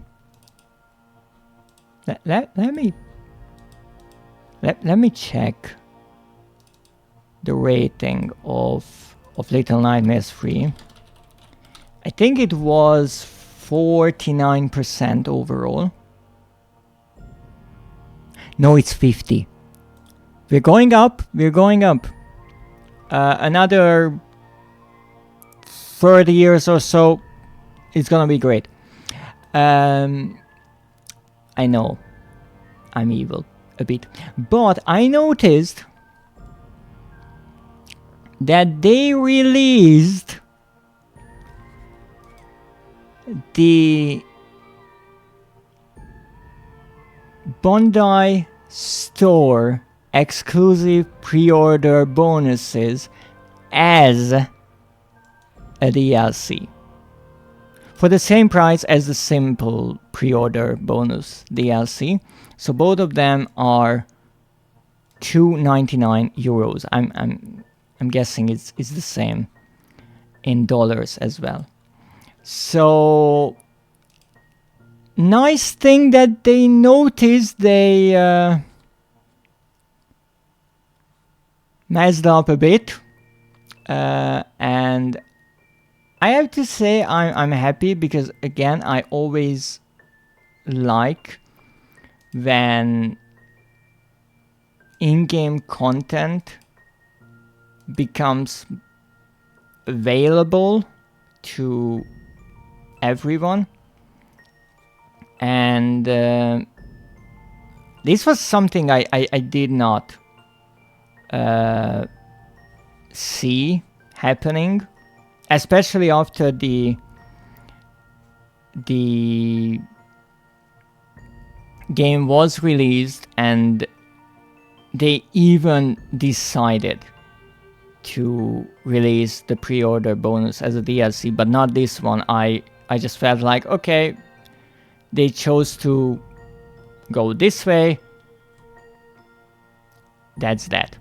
But no, they, for some reason, I'm not sure if people were as upset as I was, or if the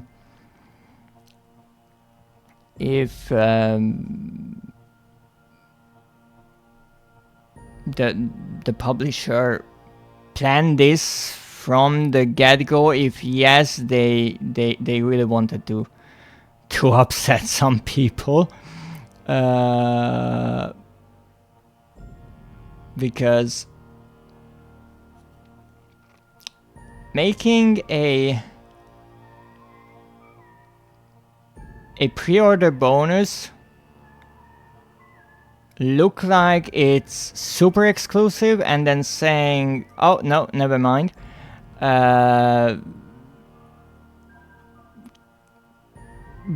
can really piss off those who actually purchased it, especially if they purchased it because they wanted to get that pre-order bonus. It kind of feels like they got cheated out of their money. But as such, I might play Little Nightmares 3 sometime. I do not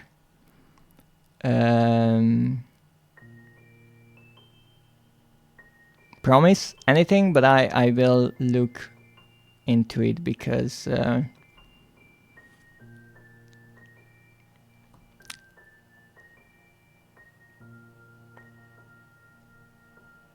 I mean, I could get everything, and that's pretty nice. And as I said, now the only Little Nightmares game with only one mask and but not mask, hat missing or not available is the second one. So hopefully Bandai will realize that and go back and release it. It already has a remastered edition, but that was released in the same year as the game itself, so there isn't really any